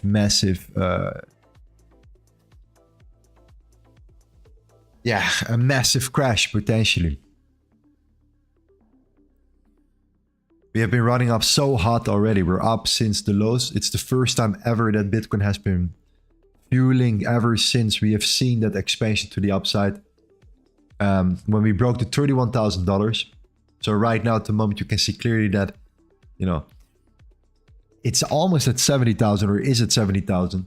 So this is actually the first time ever that Bitcoin is moving up that aggressively before the Bitcoin halving. So there is a bigger chance of a counter reaction now. And I think that makes a lot of sense. So in my opinion, I think that there are many guys who will get wrecked in the next coming days here. You see it already right now happening in the meme coins. Everyone is buying meme coins right now before the halving. I think there is still some, or there will be some amazing buying opportunities after.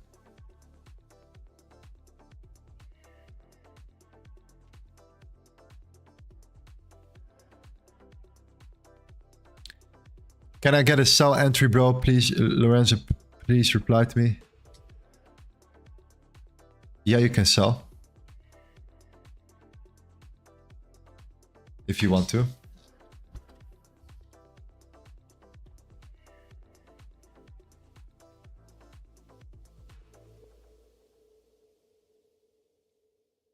I'm personally looking for the either a break below the 2169 or 2164. Looking for continuation. If that's your question here, but yeah.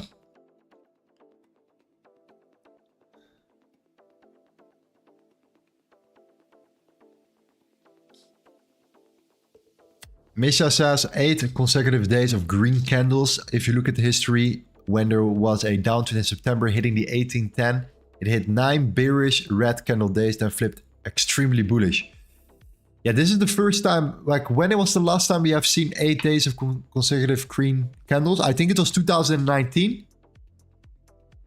No, sorry, it was July 2020, if I'm correct. The last time we have seen 8 daily candle bullish candle closures, which is actually quite crazy. That's 4 years ago. 4 years ago, the last time we have seen 8 bullish consecutive daily candles. After that, we saw a dump indeed.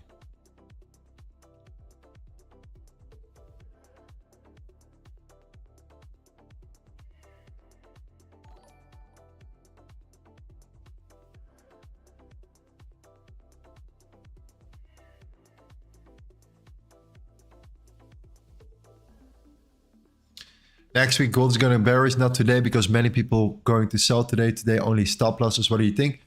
Yeah, so I give it like, you know, a couple more, like 15, 20 minutes here to see if price actually is moving, because price is really slow right now at the moment. You can see that's already right here.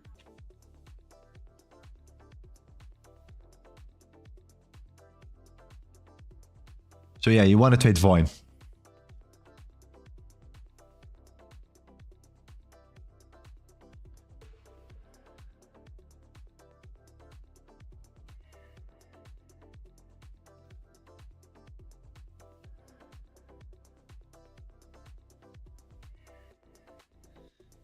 Why are analysis not getting right in this week? Well, they are definitely not paying attention, because every single time when I say we're going to go down, we're up, we came actually down.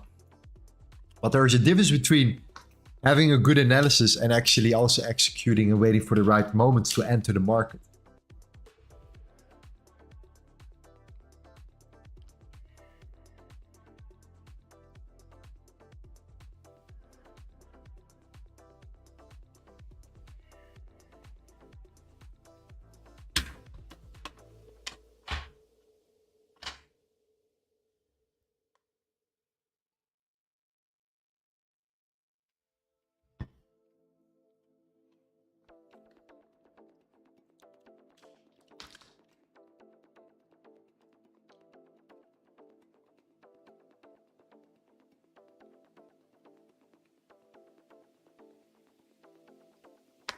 We'll keep up this session till finish, and then later tomorrow. Yeah, so that's true. The volume usually comes when I close the stream. But today, today's giveaway down. By the way, we reached the 56K today. So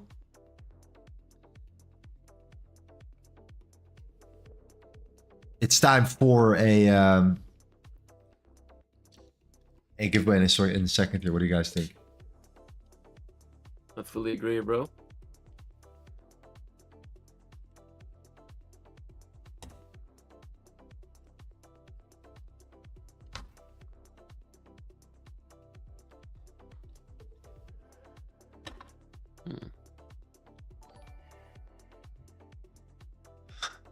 Yeah, let's do that, fam. Because we have our private group right now at the moment. We're going to release our own concepts right here. We want to have eventually everyone understanding the exact playbook that we're trading with on the live streams as well. So there are no more like questions for the core people, the core group of traders that come here consistently being committed, you know, on a day-to-day basis when we're streaming, because everyone is on the same page. And that's why we have developed the LTA concepts, which is coming.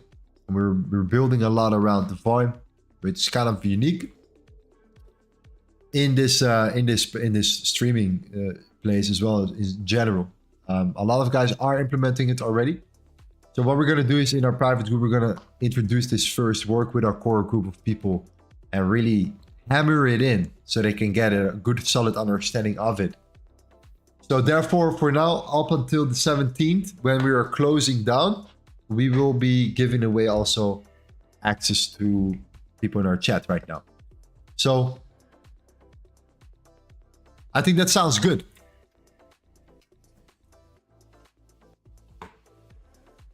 Let's do it, fam.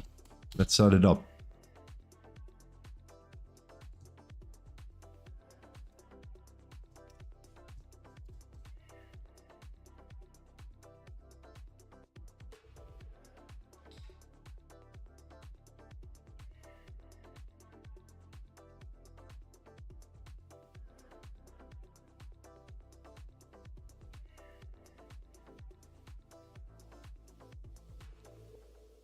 It's just the same thing going to happen again. Big drop coming. If not today, then next week. Not sustainable to keep going up. I have to agree with you. I have to agree with you actually. In many ways. And I base it also based around the dollar and the yield. And on the, you know, this retracement right now where we're currently sitting above that key level of support. It's the first time that we got there in the 10-year yield here. It's the 4.067%, or the 4% you could say. The 4.707. You see that 1, 2, 3, 4, 5. If you start bouncing from here, then gold is gonna come down, for sure. So yeah, that's why it's so good to look at these key levels as well for the dollar index, for the 10-year yield. You see what these guys were doing here. This is still a lower low, higher high. Retracement in 618, holding above that key level. This could be a bounce. If you see a bounce, gold is gonna flip bearish. If we break, gold might still drive higher all the way up until, you know, this reaction, this low. Then potentially looking for a bounce. But yeah, that could be still a couple days here. Like, who knows? Okay. But yeah, no. For me, I'm definitely interested in sells below the 2164.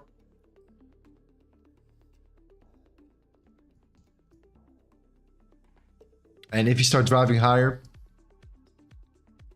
which I doubt it, but if you do continue higher, then it's just going to be a matter of time next week before, in my opinion, we're going to see some sort of sell-off.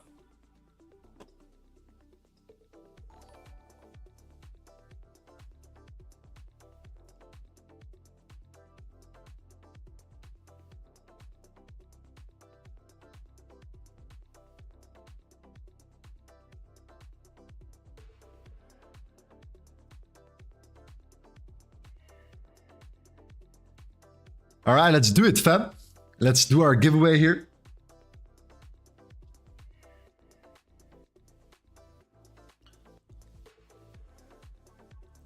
Awesome, awesome, awesome. Just say something in the chat here, W, whatever. Spam something in the chat here, just one time. Just one time. One time is good. Let's get you guys all in.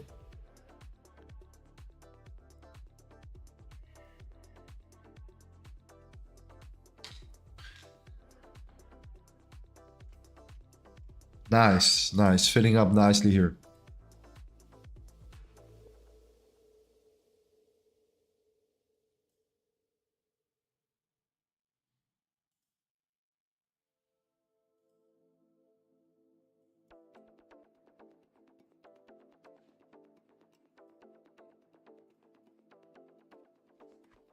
Yeah, and if you're already in our group, because we have a lot of guys already in our group right now at the moment as well, then you will get your money back as well here, so that will be all good. Okay.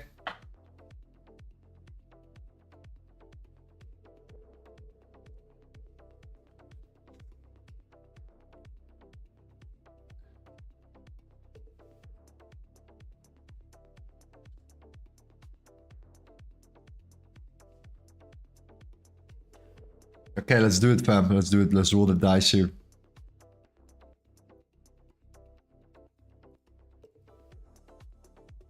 What do you need to do? To be subscribed to the channel. You have to like this video and then also place some comment in the chat, and then it's done. Done deal. Let's roll the dice right now.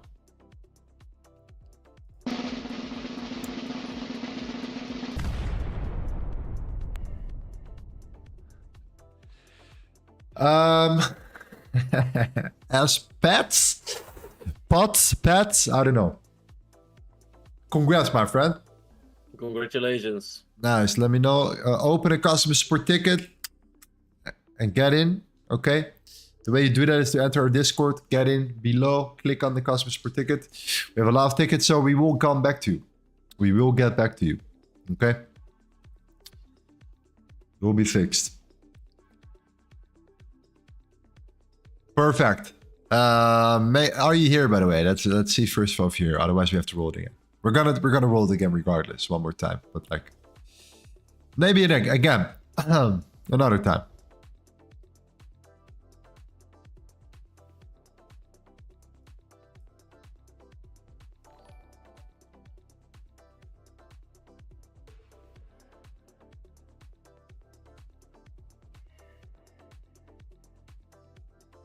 Okay, let's roll it again. Let's go. I saw him coming. You did it. Nice. Not my shorts. Are you there? Congratulations. Nice.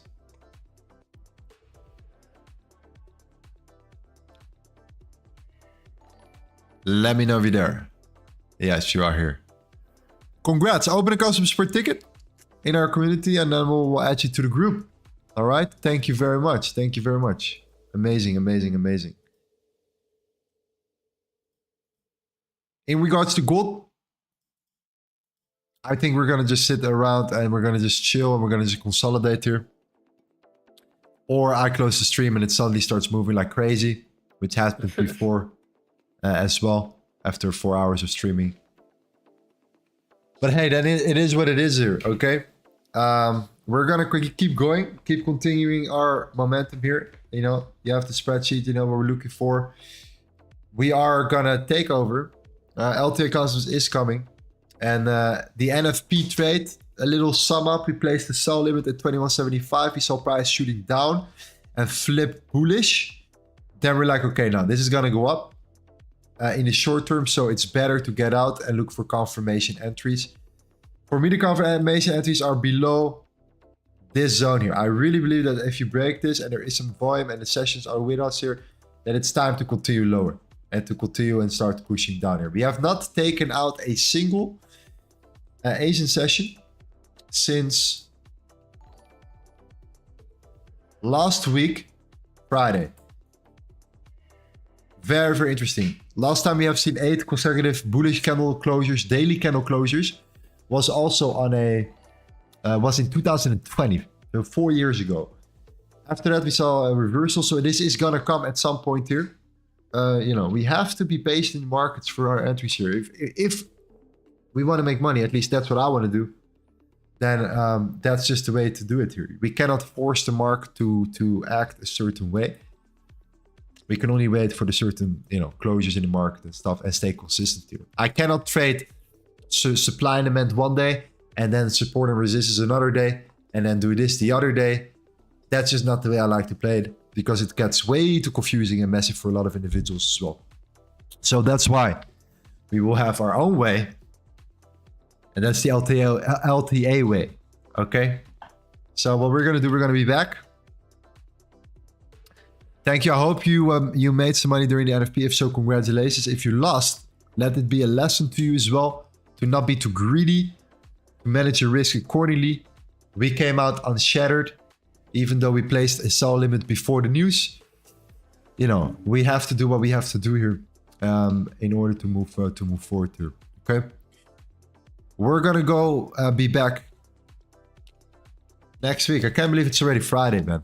Crazy stuff. 4 days of streaming. Wow. All right. See you guys soon. Thank you guys so much for this weekend. Have a good weekend. Gonna go boxing hard this weekend. Have a sparring session as well set. So I'm excited for that. A lot of fights for the people that are interested in fighting here. My prediction for the Anthony Joshua Francis Ngannou fight. I think the big guy. Oh wait, the broke big guys. Francis has a chance. Francis might actually have a chance here. Okay. For my UFC guys, it's gonna be even better. Okay, it's gonna be a good time this weekend. So take some time for yourself here. Make sure you always set up your game plan. You write your daily journals. You reflect in the weekend. Come back with the same mentality and vibe throughout. Into next week here. And again, don't wreck yourself. Be patient. There's no need to start risking more because you feel the need to. That is what wrecked me so many times. Over and over and over and over again. It's not gonna happen again. Okay? See you next week. And have a good time, man. Spend some time with your family. Also very important. Alright? Take care, fam. Bye-bye. Ciao, ciao. Ciao, ciao. Thank you guys, brother. Frank, thank you, man. Igor, legend. Maria, as always, thank you for the support. Johnny.